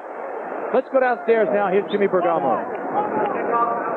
All right, Greg Anderson here with me. Greg, it may have looked like a similar play, but it was really a different touchdown than what you caught in the first quarter. Right, yes. The first time it was the in route, and the second time it was the crossing route. And offensive line gave him time to throw the ball and give me the touchdown. Toronto was under a lot of pressure. Did you notice that? Yes, he hung in there real well. He waited till I came open and hit me. Are you taking advantage of that inexperienced New Orleans secondary? Yes, we found out it was kind of banged up coming into the game, so we want to just throw the ball and see what we can do with it, see if we can move the ball through the air. All right, Greg, thank you very much. All right, I want to say hi to my mom and dad and everybody back home. All right, thank you, Greg Ann. Well, everybody except said hello. Well, he's right. Carano now 27 of 37 in the passing department, 307 yards, 2 touchdowns. He has had that marred by 2 interceptions. But as you look at the drive right there, this Pittsburgh team has been impressive today, Tim. One of the more impressive expansion teams in the United States Football League. So that man moves it back. He was penalized for kicking it out of bounds. Don't forget, New Orleans still has a penalty coming up after the kickoff. This one rolls into the end zone, and it will not be run out. Anthony Steele downs it, number 33. And now they bring it out. How about a clip on the other side? One of the Pittsburgh players is slow getting up.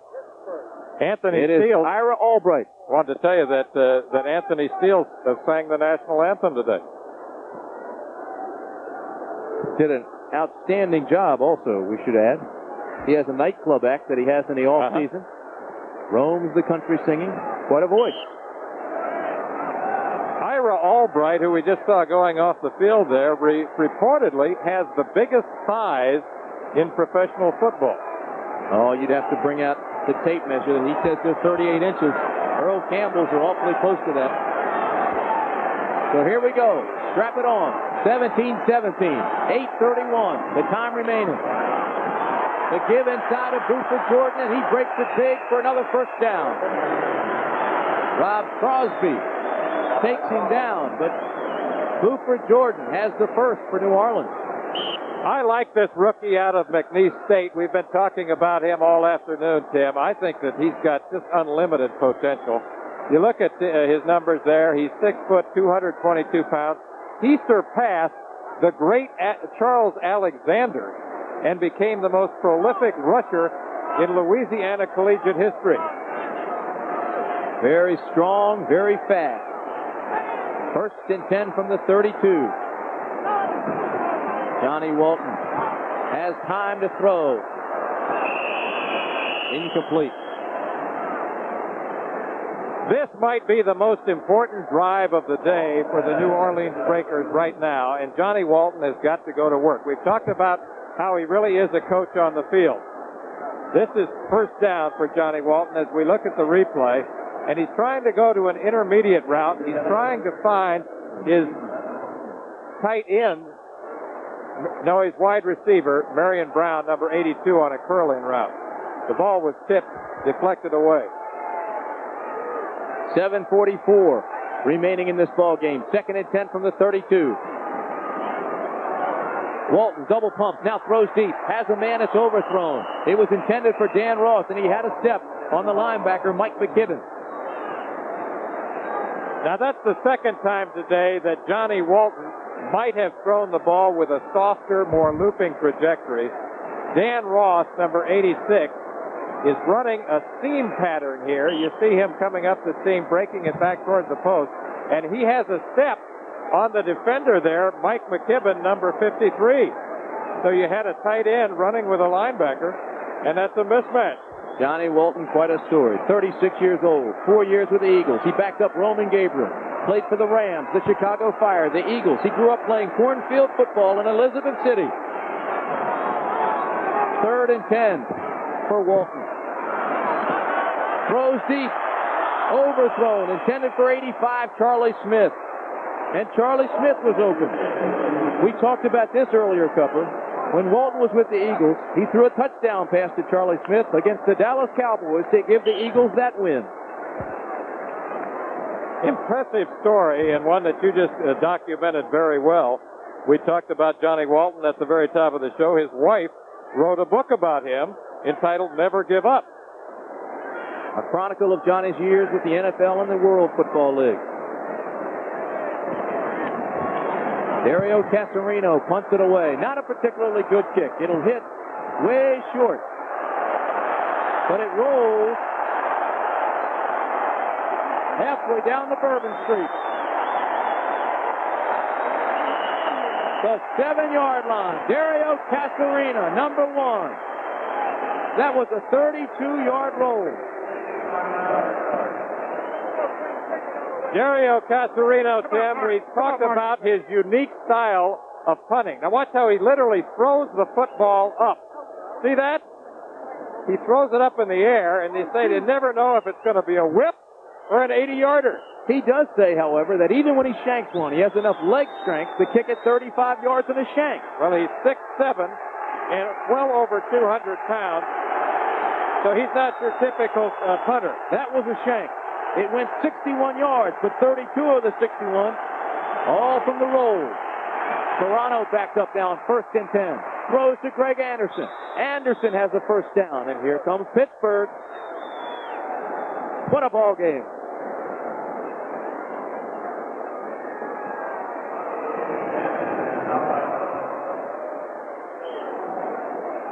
It's now a final. New Jersey has beaten the Showboats 35-10. And look at the numbers on Brian Sipe. That's 2 weeks in a row that Brian Sipe has been red hot. Remember last week he had impressive numbers against the Los Angeles Express as he kind of upstaged the debut of Steve Young. Brian Sipe looks a lot like this guy. Glenn Carano. Their styles are very similar. 1st and 10 from the 19. Pass is complete to Mike Shaw, the tight end, as he runs out of bounds and stops the clock with 6:09 remaining. It looked momentarily like Garrett Chase, number 45, had an interception. You know, Joe Pendry made the point before the ball game when we were talking to him down in the locker room that Carano now, the last 2 weeks, is putting it in the seams. He'll take chances like that. He's thinking winning rather than trying not to lose. He's becoming much more aggressive. He's improving rapidly in recent weeks. Out to the 30-yard line now. 1st and 10 for Carano. Anderson in motion. The throw across the 40 to the 43-yard line. Rambles Mike Rozier out of Nebraska. Heisman Trophy winner last season and the best ball carrier in Big 8 history.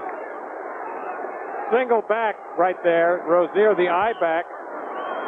Good draw execution right there, and you see some of the fancy footwork as he gets into the secondary. But basically, as I said earlier, he is a north and south runner.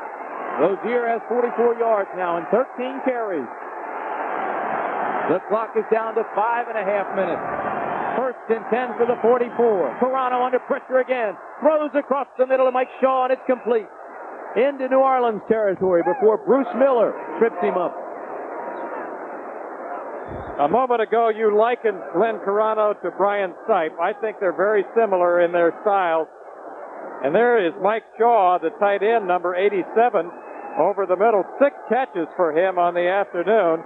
And he's brought down by number 40 in the secondary. That's cornerback Bruce Miller. Glenn Carano is red hot. He's now 30 of 40 for 336 yards. His best game ever. 2nd and 4. He's going to throw again. Out pattern. Incomplete, intended for Mike Shaw. Bruce Miller, good coverage that time. Don't forget, the exciting action continues next week on the United States Football League. The 2 games that we'll be showing you. Arizona at New Jersey and Birmingham at Michigan. 2 very, very good ones. That's an impressive doubleheader. That might be the best doubleheader we've scheduled all season. And the league just gets better and better. 3rd and 4. The ball on the 50. 4 minutes, 47 seconds remaining. The Breakers 17, the Maulers 17. Pittsburgh to throw. Carano has a man. Complete to Greg Anderson.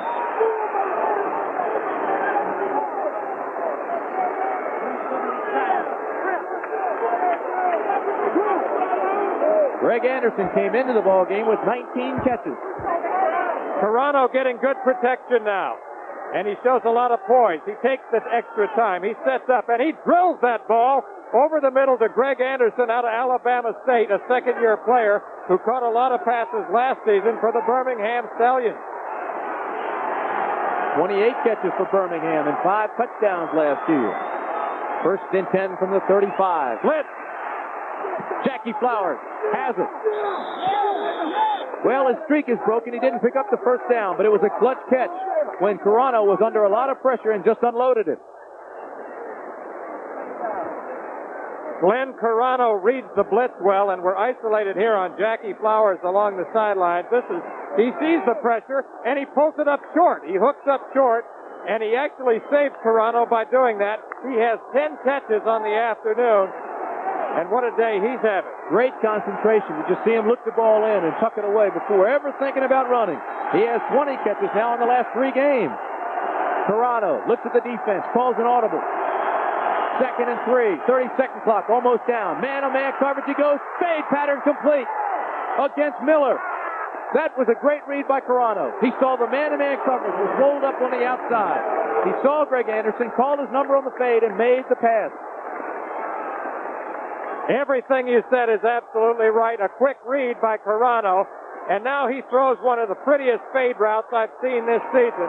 The ball is thrown to the outside, looping trajectory over the outside shoulder along the sideline. 27-yard reception.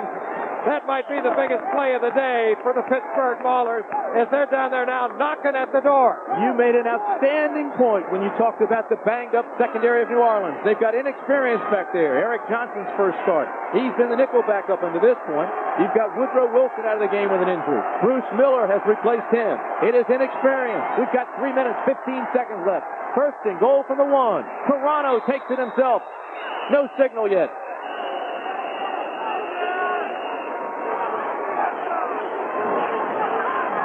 It'll bring up 2nd and goal. One of the guys cheering up here in the booth is Glenn Carano's younger brother, Greg Carano, and he is really pumped up today. Of course, his twin brother, Gene, was his primary target in high school. Family has the El Dorado Hotel in Reno, Nevada.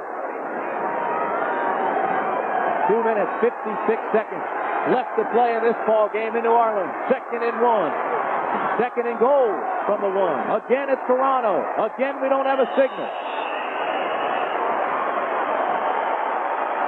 Outstanding goal line defense by New Orleans.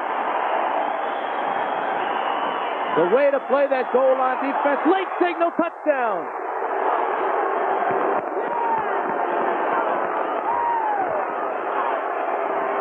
The referee must have been waiting for him to umpire to see where Carano was. Yeah.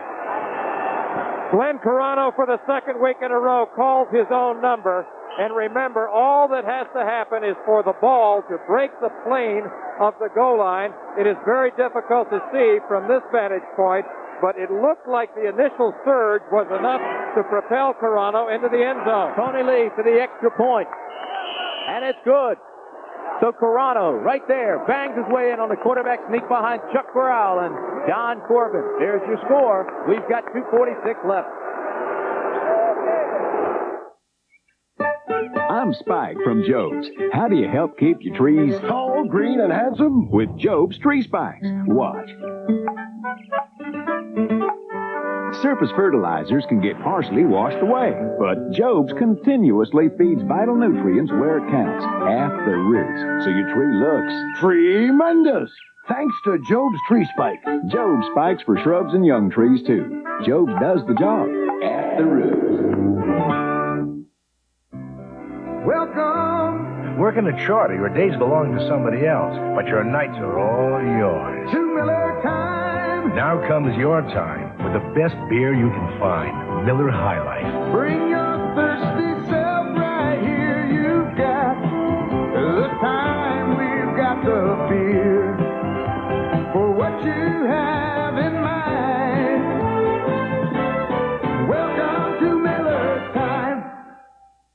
Knockout artist Mark Freeland and super heavyweight Tyrell Biggs defend their titles in the World Amateur Boxing Championship Challenge. Plus a dynamic pack-style speed skating competition on ABC's Wide World of Sport, Saturday. You're looking at Dick Corey, the head coach of the New Orleans Breakers. He's talking to number 10, his quarterback, Johnny Walton. The clock says 2:46. A squib kick. And it'll go out of bounds, so they'll back him up again and move back, penalize him, and a flag. The flag lands right on the shoulder of David Bale. A squid kick. You've been eating too much seafood, partner. Squib kick. Free kick. Keep it on the ground. Re-kick it. There's the scoring drive. 93 yards in 10 plays. 4:31 of the clock. 24-17. Marvelous drive by the Maulers, and what a day Carano is having. 33 of 44, 385 yards, 2 touchdown passes, and he has scored one himself for the second week in a row. Let's go downstairs very quickly. Here's Jim Bergamo. All right, Glenn Carano, second straight week, you've taken it in yourself. Well, I like those quarterback sneaks from about the 1 yard line. Obviously, you still are taking advantage of that secondary. Well, we're doing a good job against our receivers and catching the ball really good, and the offensive line's doing a good job, and I'm happy to hit them. All right, Glenn, thank you very much. Let's go back upstairs. Okay, Tony Lee will kick it off again. The deep men. Tony Good, number 31. Last time it was a squib kick. They don't want a big return. This time he'll kick it away. It'll be Tony Good on the 6-yard line. Breaks to the outside. Good coverage by the special teams of the Pittsburgh Maulers. Now, they say Johnny Walton is one of the best 2-minute quarterbacks in the game of football in any league. He now has a chance with 2 minutes and 31 seconds left as you look at Johnny Walton. And keep in mind, Lee Grosscup has already told you that the book that was written by his wife is called Never Give Up. And he's been in games like this before, Cup. He is one of the best hurry-up offense guys in the league, as you pointed out. And earlier this season, against the Chicago Blitz, he rallied his team. Then the Blitz came back, tied the game. And then in overtime, Johnny Walton found Frank Lockett for the winning touchdown. So they know what overtime is about. Shotgun formation for Walton. Shotgun draw is to Buford Jordan. That was a big gainer before. It's a big gainer this time. First down, New Orleans. Buford Jordan.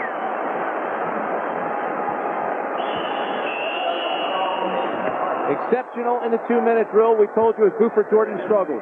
Last year, we saw him beat Philadelphia, Chicago, 2 wins over Washington and New Jersey, all in the last 2 minutes. When we come back, he'll have his chance again. If you love a sensational chicken sandwich,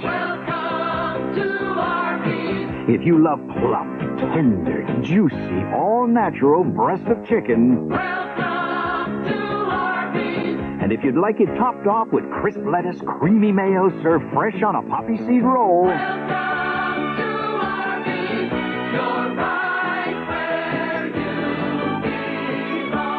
Arby's all-natural breast of chicken sandwich.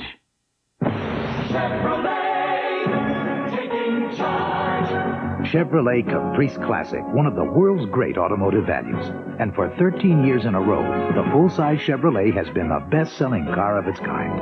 It's easy to see why. Compare Caprice's deep cushion comfort, its ride, its full-size room, and its affordable price. You can, of course, spend more for a car. But why in the world would you? Chevrolet. And you. Taking charge. The United States Football League is an exclusive presentation of ABC Sports. Today's game has been sponsored by Chevrolet. America's on the move, and Chevrolet is supplying the wheels. Chevrolet and you taking charge. By Lowenbrau. When you want the taste of a truly great beer, there's really only one. Tonight, let it be Lowenbrau. And by IBM and the new IBM PC Junior, a bright little addition to the family, designed by IBM to make computing easy for everyone. New Orleans Breakers. He's calling the offense now. He has 2 minutes to work. 24-17 is our score. Shotgun, quick release. That's Charlie Smith. Charlie Smith out across the 45, close to a first down. He's got it. Larry Friday pulls him down after he has the first down. I thought we were going to see the hook and lateral there for a minute. Charlie Smith catching the short hook route. Back to work goes Johnny Walton out of the shotgun. We're down to 1 minute, 50 seconds left. Again, it's Charlie Smith to the 40-yard line. There's a flag. It's called on Larry Friday, the defensive back.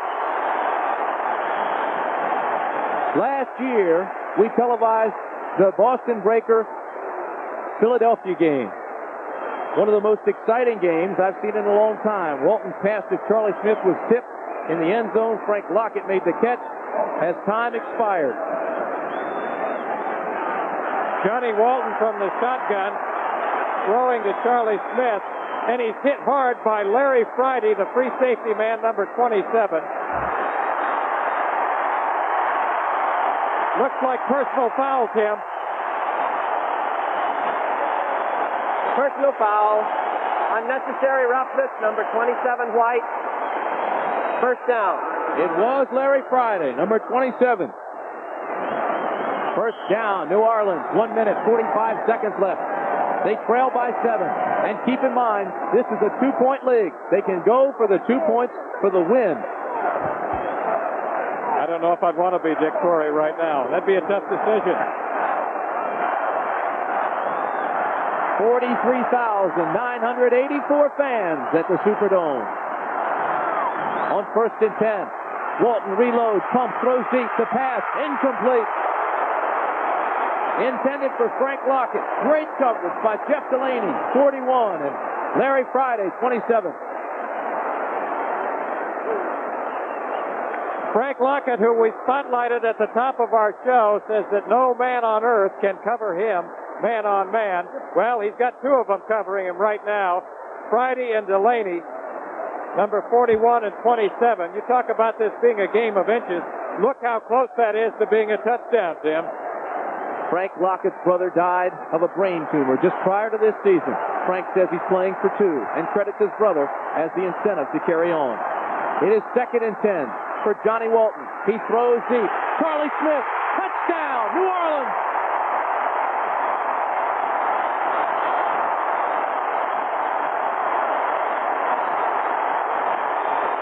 And listen to the crowd.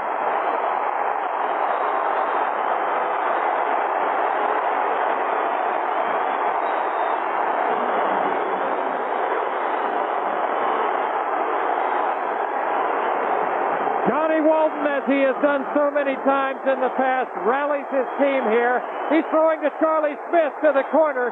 Smith beats Larry Friday, number 27. And look at that as he concentrates and holds onto the football, juggling it into the end zone. Tim Mazzetti on to try the extra point. He has never missed an extra point in the United States Football League. It's good. We've got a tie ball game with 1 minute and 34 seconds remaining. Well, Johnny Walton to Charlie Smith, the 2 that played with the Philadelphia Eagles before the Breakers. We've got a ball game. When you're working on your American dream, you want it to last forever. Anderson Windows have helped build American dreams for over 75 years with innovation, energy efficiency, and pride. At Anderson, there are no seconds. We take the time to build the best. That's what we've always been. Come home to quality. Come home to Anderson.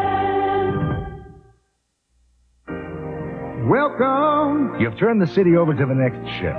The rest of the night is yours. To Miller time. Now comes your time with the best beer you can find, Miller High Life. Bring your thirsty self right here. You've got the time. We've got the beer for what you have in mind.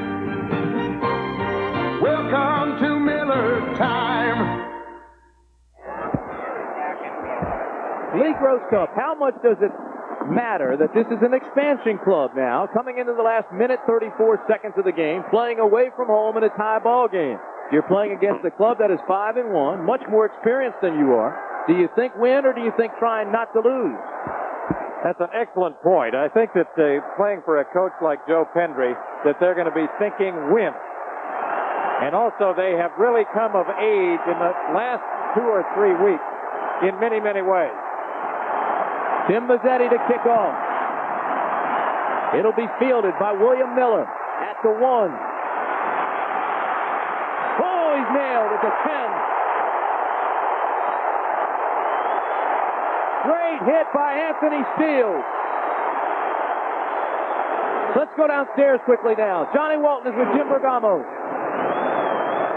All right, Johnny Walton. Johnny, you had incredible success on that drive where you weren't successful earlier. What was the difference? Well, I think we know we had our backs up against the wall and we had to do the best we could. So, we set the motto last year that we were never going to give up. You know, when you come to see a football game here, we plan to play the whole 60 minutes. So, you know, it results to a touchdown. Thank you very much, Tony. Back up. Len Corona, the quarterback. He's having his best day as a pro. First and 10 from the 12 with 1:31 left in the ball game. Stumbles as he comes out from behind center. Gets it to Mike Rozier. Rozier takes it out to the 14-yard line. And let me tell you that Rozier had his knee packed in ice during that last New Orleans Breakers series. There's a guy that knows the difference between pain and injury. Well, that scoreboard tells the story. You can play with pain. You can't play with injury. 2nd and 7 from the 15. Toronto. Jackie Flowers. Great defensive play. Lindell Jones, number 23. Stayed in his hip pocket. Played him inside out. Made the read. Here is a key defensive play for the New Orleans Breakers. Watch number 23 cornerback Lindell Jones as he bats the ball away from Jackie Flowers, number 84, and that has been the most successful route for Flowers today. Listen to the crowd. Big 3rd and 7 from the 15 with 1 minute and 1 second remaining. Pressure. Almost intercepted. Great play by Junior Ayu. Number 77. He comes in on passing situations. Played 10 years in Montreal.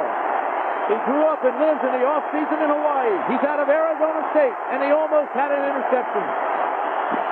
Junior Ayu, who played for Frank Kush at Arizona State, in there on passing situation, almost has an interception on the swing pass intended for Mike Rozier. How close that was. And now the pressure switch to the other side. Larry Swider will punt it away.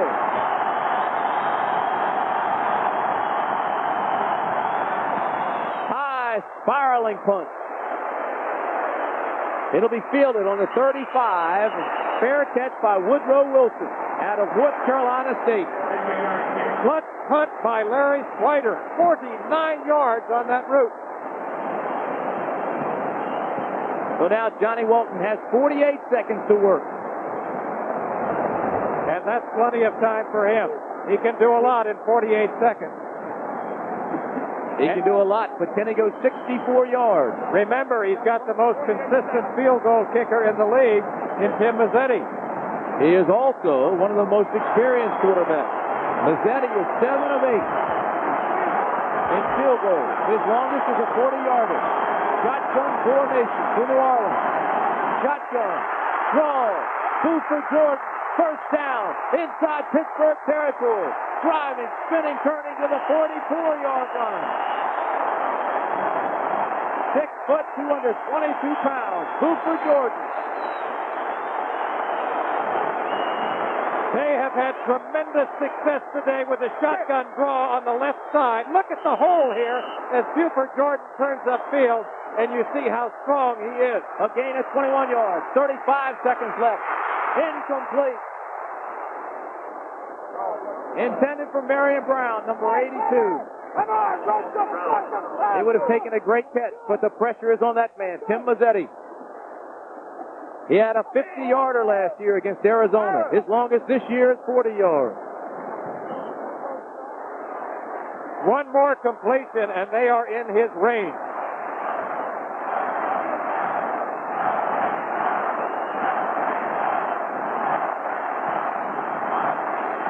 Second and 10. Walton calls for quiet.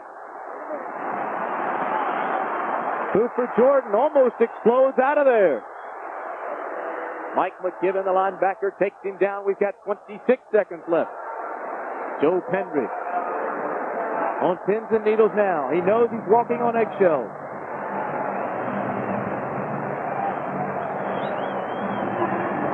Dick Torrey, the head coach of New Orleans.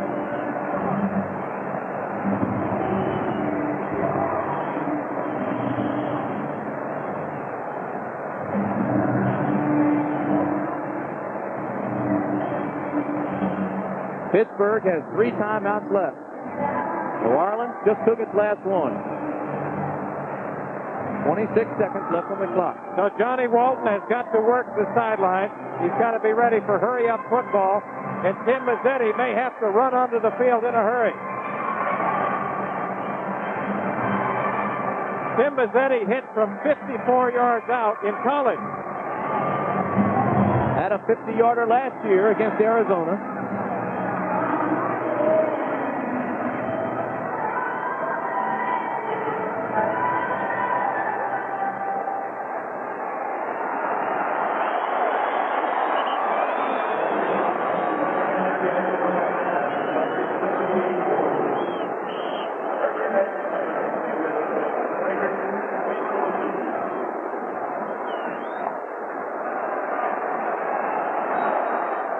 Tim Mazzetti had a string of 10 straight field goals before missing a 47-yarder last week. 25 seconds left. This is Walton. Drop, throws, has a man. It's complete. Big catch there by Charlie Smith, who's been the hero of the ball game. The clock now down to 20 seconds. They stop it while they move the chains. Keep in mind, there are no timeouts remaining for New Orleans. Mazzetti's on the field. Now he comes back off. The clock stops with a first down, remember. All right. So they bring Mazzetti off, and John Walton throws a clock play, throws it out of bounds to stop the clock. He was concerned that time would run out in the setup. He was also concerned that they might get a penalty. So Tim Mazzetti has a chance to be a hero right now. This is within his range.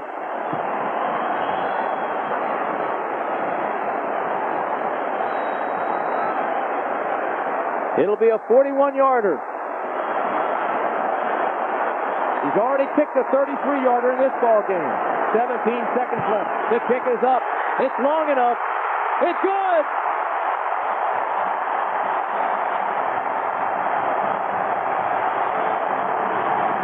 The whole stadium's rocking.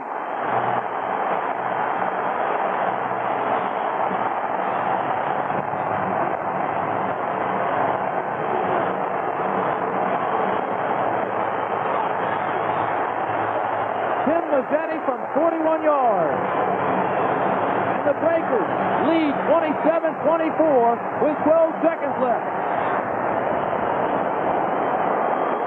Look at the reaction of Tim Mazzetti right here after he hits the ball. Head down. His head is down all the way until now. What? Look at this. Gazzarino, the holder, hugs him, and he knows he's done it. And pandemonium. He still hadn't looked up. He still didn't look up. You talk about concentration. And pandemonium has broken loose here in the Superdome. Holder! Gazzarino, Timmy, was the third string holder. Well, they'll be dancing on Bourbon Street tonight. 5-1, hanging tough in the most balanced of all the divisions, the Southern Division in the United States Football League. 12 seconds left now for Pittsburgh. Obviously, they have a chance, but by looking at the players, they feel it's over. It'll take an outstanding return by William Miller. But I'm wondering now if Mazzetti will even kick it away or keep it on the ground.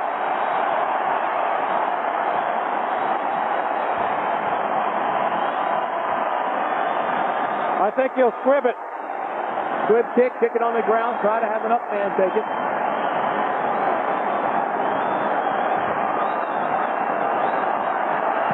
Oh, he kicks it away. High kick, short kick. William Miller at the 10. 15, 20, 25, 7 seconds. They'll have one shot. Lawrence Williams made the tackle.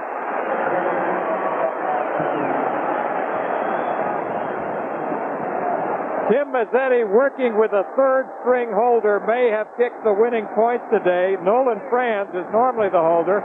Joe Resnick the backup. But today, it was number 1, Dario Cazzarino, who held the ball for Tim Mazzetti. Quite a picture right there. Dick Torrey and Tim Mazzetti. You've got to love the Breakers. You've got to love Pittsburgh. They both had spectacular efforts here this afternoon. 7 seconds left.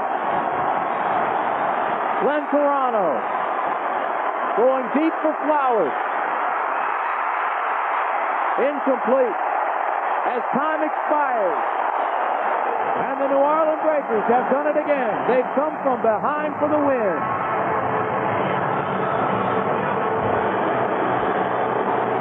That is the hero, Tim Mazzetti. Right now, Tim Mazzetti is with our sideline reporter, Jim Bergamo. All right, Tim, what every field goal kicker dreams of, kicking the game winner. How does it feel going in? In front of a home crowd, that makes it even better. I'll tell you what, I have to mention it. We've had both our number 1 and the number 2 holder have been out. Dario Cassarino didn't hold till Friday of this week. Came in, did an excellent job. Line did great. I'm just glad I had the opportunity. Super feeling. When you kicked it, did you know right in the moment of impact that it was good? I look at my holder. I don't even look up, and I saw his face. He went, yes! So, I mean, I knew right away. But... All right, Tim, congratulations. Thank you very much. All right. We'll have Dick Corey for you in just a moment. Well, Lee Gross Cup, quite a ball game. Quite a finish. I think it's the best game we've covered this year by far. It had every interesting element you could possibly imagine. And look at the emotion of Dick Curry as you see him with Jim Bergamo along the sideline. He is the kind of coach I think every player, like yourself, like myself, everyone would have liked to have played for. A great man. Dick Corey, last season's Coach of the Year. Part of his success in getting so much talent out of his players is his emotionalism and his genuine warmth toward his players. He's been around coaching a long time.